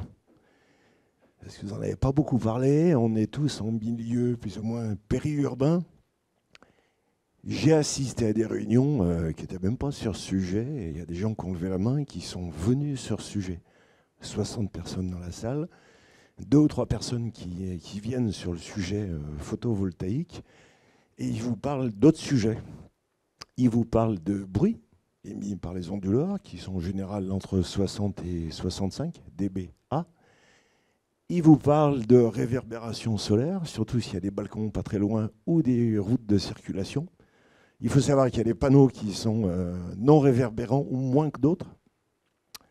Attention à ça. J'ai une étude sur mon bureau qui est très très bien faite et on peut répondre à ces questions, mais il faut les prévoir. Et puis la métropole nous parle traitement des eaux pluviales, vous en avez parlé, mais ça, bon, c'est un peu plus facile et on sait bien faire. Mais les 2 sujets précédents, je vous assure que c'est loin d'être évident. Pensez bien, alors bon, c'est nous, les communes, qui allons faire ce travail, on a l'habitude, mais il ne faut pas occulter les riverains. Parce qu'on n'est pas au milieu des champs, nos communes, il y a beaucoup d'habitations, beaucoup de circulation, et il faut tenir compte des riverains. Je pense qu'on peut y arriver, hein, j'y crois sincèrement, mais ce n'est pas gagné d'avance. Merci. Petite remarque, en effet, ça n'a pas été évoqué ou très peu dans la présentation, donc merci. Parce que dans la partie RSE, les critères, c'est vrai qu'on va demander aux opérateurs, après c'est à eux de voir ce qu'ils vont proposer par rapport à ça, mais une certaine sensibilisation du public, si l'installation est sur un bâtiment, peut-être à l'accueil du bâtiment, avoir un panneau qui affiche la production en temps réel. dans la mesure du possible, en tout cas une certaine sensibilisation du public. Mais ça, c'est vrai que c'est une fois installé. Oui, merci. Stéphane Payet, je suis le représentant de la commune de Saint-Priest. Je vais prendre ma deuxième casquette tout de suite. Je suis vice-président de la Chambre d'agriculture du Rhône. Et sur la présentation qui a été faite, où on a parlé d'agrivoltaïsme sur des hangars agricoles, ce n'est pas de l'agrivoltaïsme. C'est du photovoltaïsme en toiture. Et ça, la Chambre d'agriculture, on est à fond dedans, il n'y a aucun problème, ça nous va très bien. L'agrivoltaïsme, c'est quand on va commencer à mettre des panneaux de ci, de là dans les champs avec une production en dessous. Et ça, on y croit largement moins bien. Largement moins, en tout cas. Non, mais enfin, alors merci pour la précision. C'était vraiment important de la faire. Là, de toute façon, on est sur des projets uniquement sur le patrimoine communal, donc, enfin, sauf s'il y a des régies communales agricoles, il n'y a pas de lien. Si, Chaponneau, merci Eric. et sur l'agrivoltaïsme, enfin, globalement, je vous rejoins. Moi, on en discute et ça fait même débat entre Jérémy Camus et moi à la métropole, donc le vice-président à l'agriculture et à l'alimentation, où moi je suis un petit peu plus partisan au moins de creuser le sujet et de ne pas avoir une position de refus absolu. Parce que surtout, je pense que certaines installations dans des cas bien précis, mais je précise tout ça, peuvent rendre service à l'exploitation agricole, peuvent améliorer les rendements, protéger éventuellement de certaines cultures, de certains aléas climatiques. Donc il y a eu des expérimentations, il y a pas mal d'études qui se font actuellement. On est encore au balbutiement, donc c'est compliqué d'avoir du recul. Donc c'est vrai que moi je plaide surtout actuellement pour des tests, des expérimentations sur ce sujet, ni qu'on y aille à fond, et je vois certains projets parfois proposés par des développeurs qui font peur, clairement. Mais je pense que de refuser totalement, et même parfois de refuser totalement d'en parler, je ne pense pas que ce soit une bonne solution. Et je sais que les CMA, pour le coup, il n'y a pas de refus absolu, mais une grande prudence. Et je vous remercie pour ça, parce qu'on partage totalement cette position. En tout cas, je la partage et je pense que l'ensemble des vice-présidents et le président s'associent à moi pour ça. Merci. Donc, je vais reprendre ma casquette de délégué syndical, de délégué Sigerli pour la commune de Saint-Priest. Donc, on est candidat. On va avoir un champ photovoltaïque chez nous, mais sur une ancienne carrière. Donc, ça nous va super bien. 3 ou 4 hectares, c'est très bien. J'ai 2 questions sur le sujet. Vous avez dit qu'il peut y avoir plusieurs lauréats. S'il y a 2 lauréats sur notre commune, on doit choisir entre les 2 ou on va avoir 2 installateurs? Première question. Et puis la dernière, c'est quid des panneaux dans 30 ans? Merci à nouveau des questions. Donc la première, s'il y a 2 lauréats, enfin 2 candidats sur la même commune, à nouveau, c'est la commune qui choisit, in fine. Donc on se dit que c'est quand même plus simple, en effet, d'avoir un seul lauréat par commune. Pour de mémoire, Saint-Priest, les typologies de bâtiments sont assez similaires. Donc on peut espérer d'avoir un candidat plus intéressant sur l'ensemble des sites. Et si sur certains sites, ce n'est pas le cas, mais que l'écart n'est pas significatif, on garderait qu'un seul lauréat. Enfin, on vous conseillerait ça. Mais c'est plus voilà, sur différentes communes. Si on se rend compte qu'il y a un lauréat un candidat, qui est vraiment plus intéressant à un endroit, on ne va pas se fermer la porte, disons. Et donc la deuxième question que j'ai donc oubliée. Voilà, c'est parce que c'est dans longtemps. Non, à la fin de l'exploitation, l'opérateur est tenu de démanteler l'installation. Après, on ouvre la possibilité que l'opérateur cède l'installation à la commune. Donc, légalement, de base, c'est démantèlement. Mais si la commune est intéressée, parce que la production reste intéressante, parce que au bout à ce moment-là, vous pouvez passer en autoconsommation, vous pouvez faire le choix de garder l'installation. Il y a ce qui est prévu, c'est de faire une réunion, je crois, 1 an avant la fin, un certain temps, peut-être 3, donc, avant la fin de la convention, pour justement faire l'état des lieux de l'installation, de sa puissance, de sa production et sur les volontés de la commune par rapport à ça. Merci. Jean-Michel Budinec, Solèze. Moi, j'aurais une question. Est-ce que vous avez déjà entamé des rencontres avec les ABF, où ce sera à partir de chaque DP qui sera déposé qu'il faudra consulter les ABF? Ce seront les communes qui consulteront l'ABF, ou vous avez déjà un accord de principe sur le dispositif?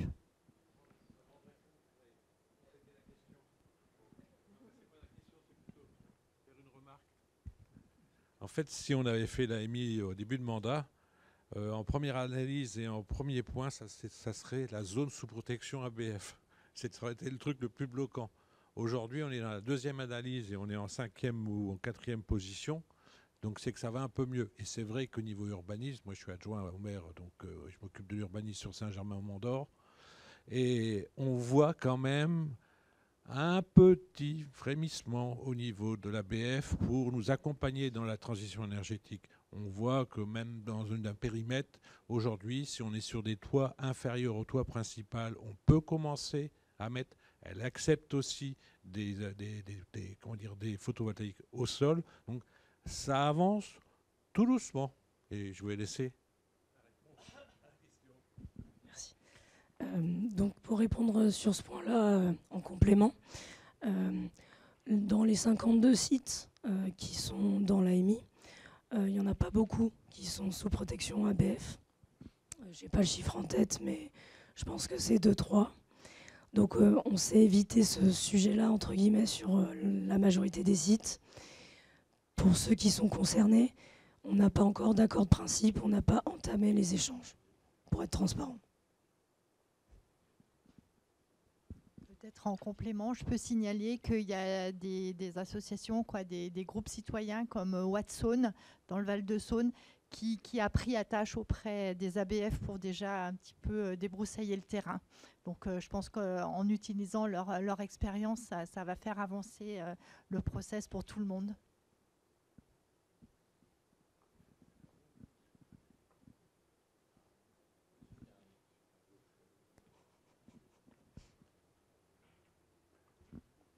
Oui, moi, je souhaiterais qu'on puisse distribuer à l'ensemble des élus l'étude qui avait été faite sur le PV historique du Cigerli il y a 2-3 ans.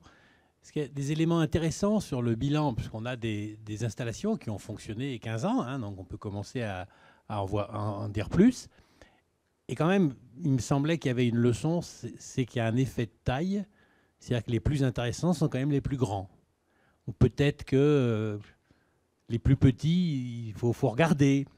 Et en tout cas, moi, ce qui m'intéresse de regarder, parce que je vais dire la même chose que ce que j'ai dit au Conseil de métropole, moi, j'invite tout le monde à faire sur chaque projet une étude précise et détaillée du bilan carbone et de ce que sera le coût carbone de l'électricité produite. Pas simplement en appliquant des ratios nationaux de la base ADEME, mais en incluant dans l'étude technique du dossier une étude de son bilan carbone. Pourquoi ? Parce que tout le monde considère, enfin tous ceux qui sont intervenus jusqu'à maintenant, hein, considèrent que, bien évidemment, le photovoltaïque est favorable au climat. Alors moi, je vous invite tous les jours à 15h à aller sur un site qui s'appelle Electricité Map, et vous allez constater, il y en a d'autres, hein, mais pour aller regarder quel est le contenu carbone de l'électricité du réseau électrique à 15h ou à 14h. Je dis 14h, 15h, c'est une heure où, a priori, le photovoltaïque produit beaucoup, est au max. Et très souvent, vous allez voir, par exemple, qu'il est à 25 grammes. Et à ce moment-là, vous vous dites, mais mon installation photovoltaïque, est-ce qu'elle est vertueuse pour le climat ? C'est-à-dire, est-ce qu'elle est en dessous du coût carbone, du contenu carbone du réseau électrique ? C'est pas sûr.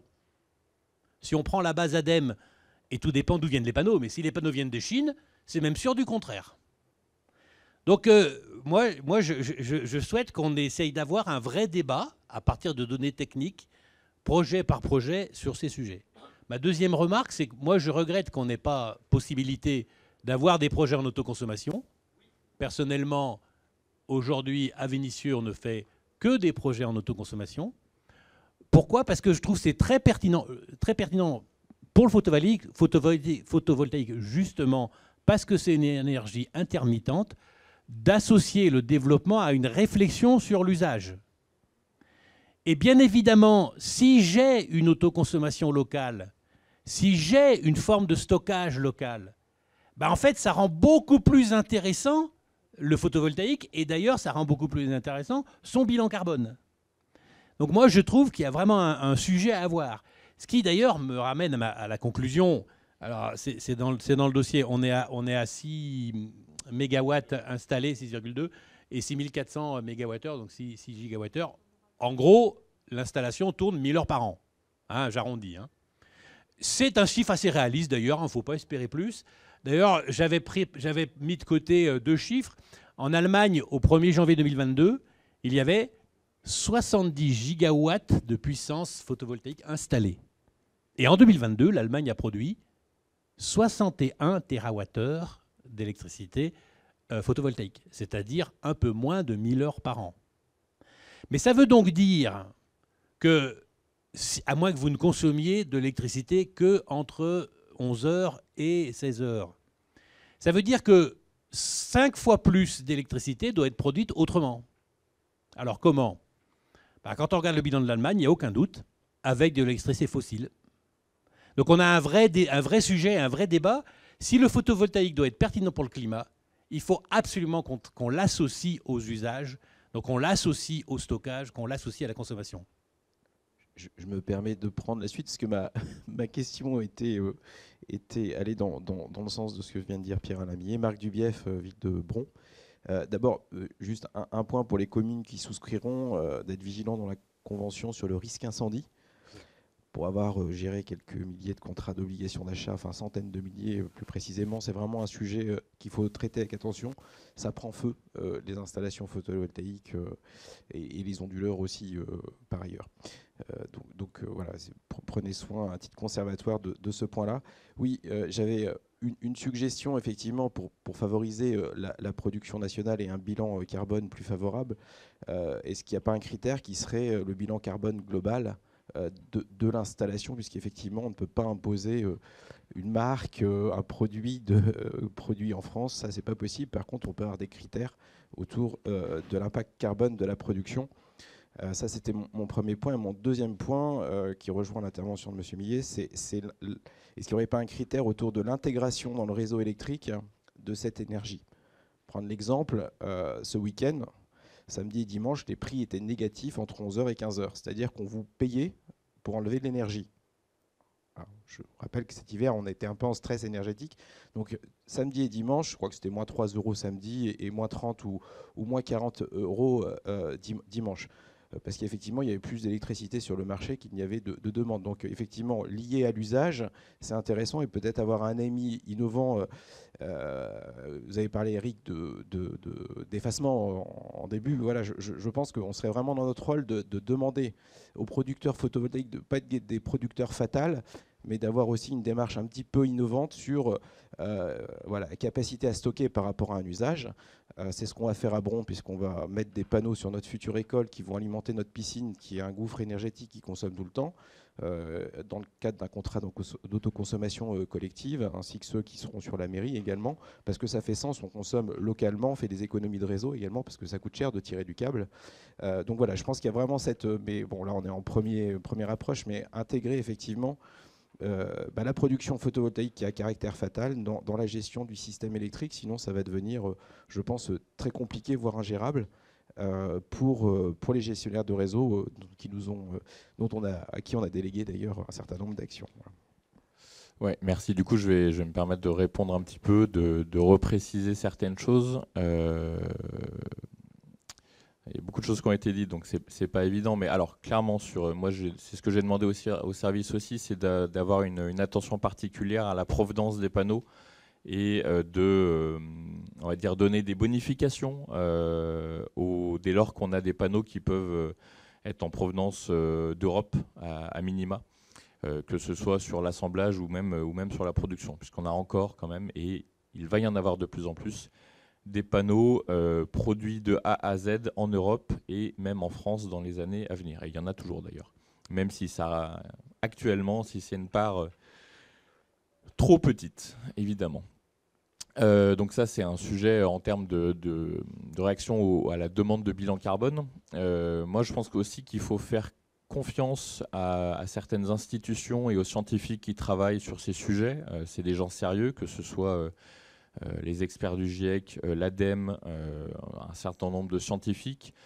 Et par rapport à ce que j'ai présenté au début, quand et RTE, et l'ADEME, et Negawatt, et en fait tout le monde s'accorde sur le fait qu'il faut massivement développer l'énergie photovoltaïque, c'est compliqué à entendre qu'on continue à opposer le bilan carbone de 25 grammes de CO2 au bilan carbone du nucléaire supposé à 6 grammes, ce qui est encore une fois supposé aussi, ou 4 grammes même.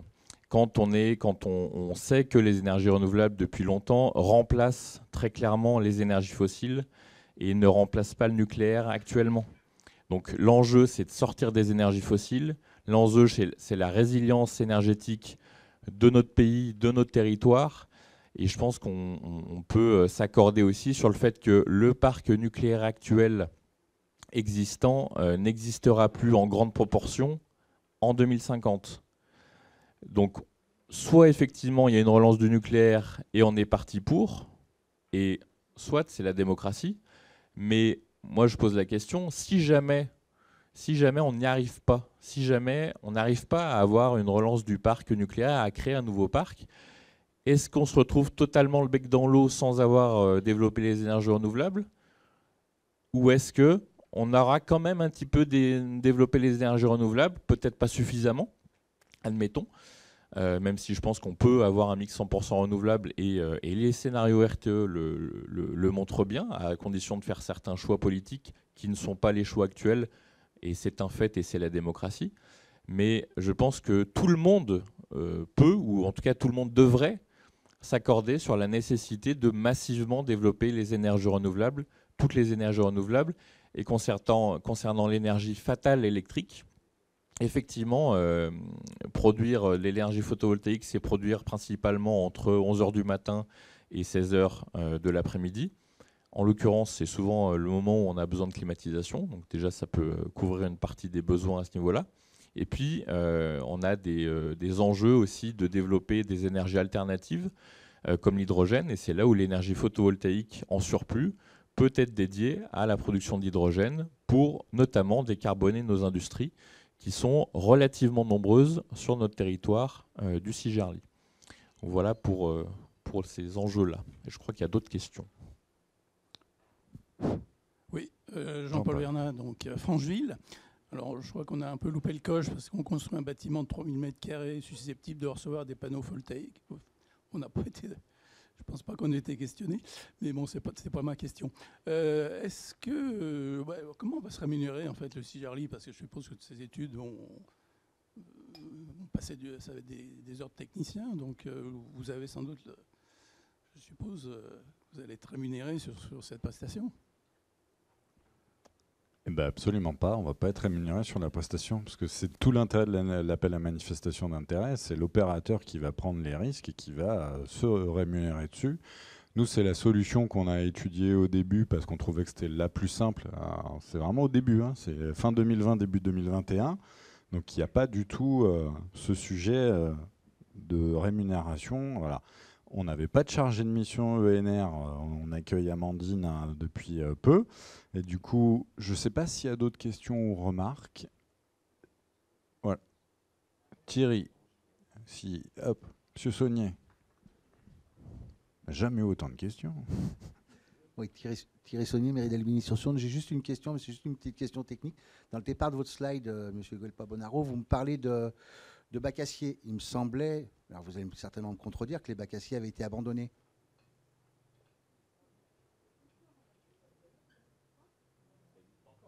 Ça existe. Sur des bâtiments, oui. Sur les bâtiments. D'accord. Non, parce que comme on parle de toutes les deux.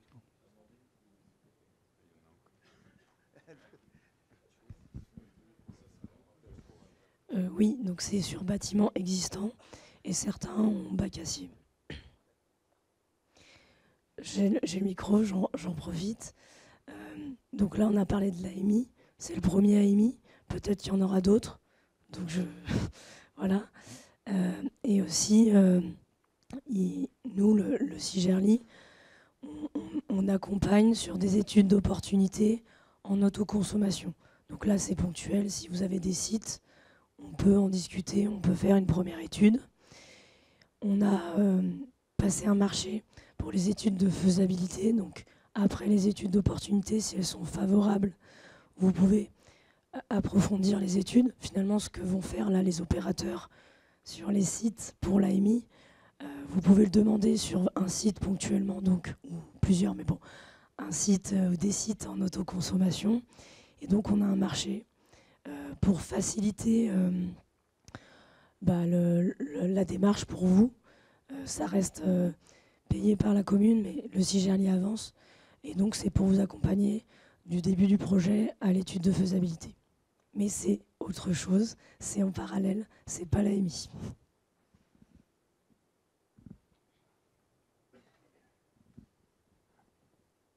Pas d'autres remarques, pas d'autres questions. Je vois pas forcément dans le haut de la salle. C'est sombre, monsieur le vice-président. Non, c'est moi. C'est la sobriété, c'est ça? Ok. Juste, moi, je voulais, je vais faire assez rapide, mais du coup, je vais remercier fortement Amandine, parce que du coup, c'était un exercice difficile quand même, voilà, avec un brin de voix. En profiter pour remercier les services, Agnès Sénet en tant que responsable de service. Une pensée à Maxime Anquisi, qui a beaucoup travaillé sur le sujet, mais qui ne travaille plus au CIGERLI, et qui a beaucoup participé au travail dérisquage, on va dire, c'est absolument pas français, mais c'est pas grave. Les stagiaires et alternants qu'on a accueillis, qui ont fait différents travaux qui nous ont permis d'avancer aussi sur le sujet. On a pris notre temps, mais on a fait le travail correctement pour aussi, vraiment sur cet aspect dérisqué, et éviter qu'on mette plein de sites et puis que les opérateurs, ils arrivent et en fait, on ne peut rien solariser et financièrement, ça va être la cata. Donc, ça n'avait aucun intérêt, on a pris notre temps, on l'a bien fait et c'est tant mieux. Remercier les communes qui ont déjà délibéré et qui ont été très réactives là-dessus et du coup de la confiance qu'elles ont envers le CIGERLI. Je reprends juste un élément d'Yves Jasserand. Moi je suis d'accord, hein, les riverains de toute façon, et puis vous êtes des élus locaux en direct avec eux, il y a un vrai sujet d'acceptation sociale des projets. Mais alors, tout type de projet, mais c'est vrai que particulièrement sur l'énergie, les gens, ils sont vite remontés. Juste pour préciser, pourquoi aussi, on l'a évoqué à plusieurs reprises, mais sur l'autoconsommation individuelle et l'autoconsommation collective, nous, au début, dans le travail qu'on a mené sur l'AMI, on l'avait mis. Seulement, il y a eu des études juridiques qui nous ont dit que c'était pas possible, etc. Et en fait, tous les syndicats ou autres intercos ou que sais-je qui ont voulu bosser là-dessus se sont tous arrêtés d'un coup. Pour autant, nous, ce que disait Amandine, par les études de faisabilité, on peut accompagner sur l'autoconsommation individuelle et sur l'autoconsommation collective. Nous, on est les premiers à vouloir bosser sur le sujet. Et il y a plein de collectivités, du fait de leur typologie de patrimoine, qui veulent faire ça. Parce que du coup, si on met des panneaux sur des écoles qui sont fermées X semaines dans l'année parce qu'il n'y a pas 52 semaines de cours, il faut bien pouvoir les utiliser ailleurs. Donc il y a une vraie logique à se raccrocher au réseau par rapport à ça. Et sur ce que disait Pierre-Alain, moi je suis tout à fait aussi favorable à ce qu'on fasse aussi du stockage. Après, à l'échelle de nous, c'est encore très neuf et ça vient aussi en fonction de réglementation qui, sur l'énergie, depuis 8 ans, change à peu près tous les ans. Quand on ne fait pas de la surréglementation par ailleurs. Donc on va continuer de faire le job, parce que pourquoi on l'a fait dès le début? C'est parce que les premiers rendez-vous en commune, moi, les maires me disaient « Ah, il n'y a pas une journée, monsieur Pérez, où j'ai pas un opérateur qui me vend ses panneaux photovoltaïques à 1 €, ça ne me coûtera rien, je serai maître du projet. » Et puis certains élus ont, pas citer le nom du maire ni le nom de la commune, mais a reconduit la personne à coup de pied dans le derrière, parce qu'il a bien compris que ce n'était pas comme ça que ça fonctionnait. Mais il y a d'autres élus qui n'ont pas fait attention et qui se sont lancés là-dedans et qui maintenant se mordent les doigts. Donc c'était important qu'on cite l'expression tiers de confiance tout à l'heure, parce que je pense que là-dessus, on a des garde-fous au sein des services qui peuvent alerter sur ce qui est bon à faire et ce qui n'est pas bon à faire. Et donc on accompagne les communes sur le sujet, et c'est vraiment le souhait, par les AMI, par l'autoconsommation individuelle, par de l'ingénierie technique, parce que les petites communes, ça là-dessus, Si on n'est pas là pour faire, elles se feront avoir par les opérateurs, et ce n'est pas le but de l'opération. Sur ce, je vous propose de passer au vote. Sauf s'il y a une question, parce que je vois... Alors attends, peut-être d'abord une question en haut, et après on te donnera la parole, Marc. Damien Paume de Dardilly. Le fameux risque sur l'autoconsommation collective, aujourd'hui, est-ce que c'est clarifié? Est-ce que le sujet a évolué ou pas? C'est purement juridique. Donc là, je ne peux pas vous répondre parce qu'il doit y avoir des analyses juridiques de plusieurs dizaines de pages. Moi, ce que je vois, c'est que dans le cadre d'un AMI, c'est pas possible. J'ai plus les raisons en tête. Par contre, le faire hors AMI, commande publique. Voilà. Mais du coup, par contre, le faire hors AMI et accompagner individuellement une commune sur de l'autoconsommation collective, il n'y a pas de risque. D'ailleurs, plein le font. Oui, merci. Mais pas dans le cadre d'un AMI et c'est fort dommage.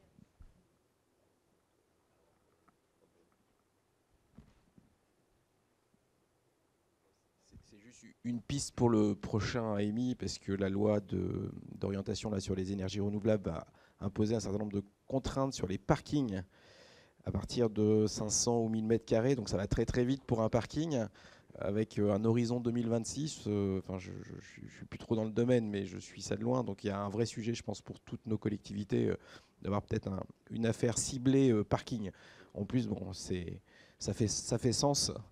Et notamment s'il y a des lieux de consommation à proximité, comme un hypermarché, ça peut être sympa.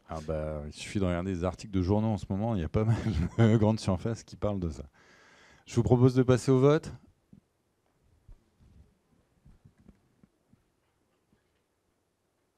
Le vote est ouvert.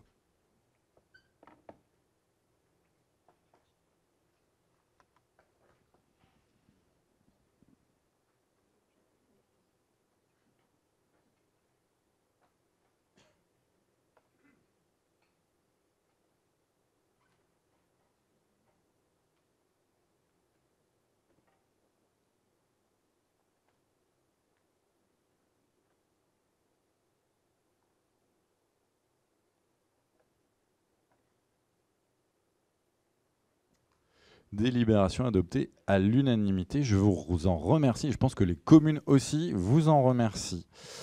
Alors, on passe à la fin avec l'actu du Cigerlier. Je laisse la parole à notre vice-président Jean-Philippe Jal. Bien, bonsoir à tous. Juste pour les prochaines dates, donc 8 juin, groupe de travail énergie et patrimoine, donc demain matin sur le confort d'été co-animé avec l'ALEC et la métropole de Lyon. Dès le 12 juin, le replay du comité sera disponible sur YouTube. Le 20 juin, 17h30, 19h30, le mardi, Visite RTE nous ouvre les portes de son campus Transfo. Et le 27 septembre, alors le comité, donc ce sera à Albigny-sur-Saône, donc où aura lieu le prochain comité.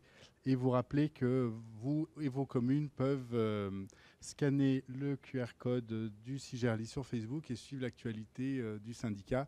Actualité dense puisque vous voyez de nombreuses manifestations et communications durant ce mois-ci, mais comme tous les mois. Et je tiens à remercier l'équipe composée donc de Caroline, Marine, Marina et Ophélie. Bonne soirée à tous.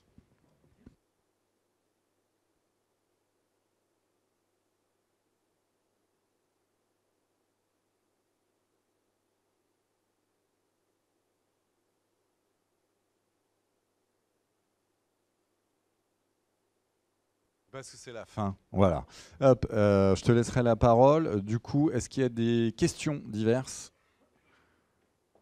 Hop, si pas de questions diverses, je laisserai la parole à Jean-Philippe Chaunet. Mais avant ça, pour vous rappeler qu'on a un petit pot final et puis que c'est dehors, puisque la salle ne le permet pas. On attend la rénovation avec impatience. Voilà, il fait beau, il fait même frais, j'ai l'impression, maintenant. Juste pour vous souhaiter un bel été, parce qu'on ne se reverra pas d'ici là. Reposez-vous bien, profitez de congés et continuez de travailler bien pour vos communes. Merci. Juste pour vous rappeler qu'on a l'entreprise V2E qui est là, qui peut répondre à vos questions sur le déstratificateur. Moi, je fais ma pub jusqu'au bout. Voilà.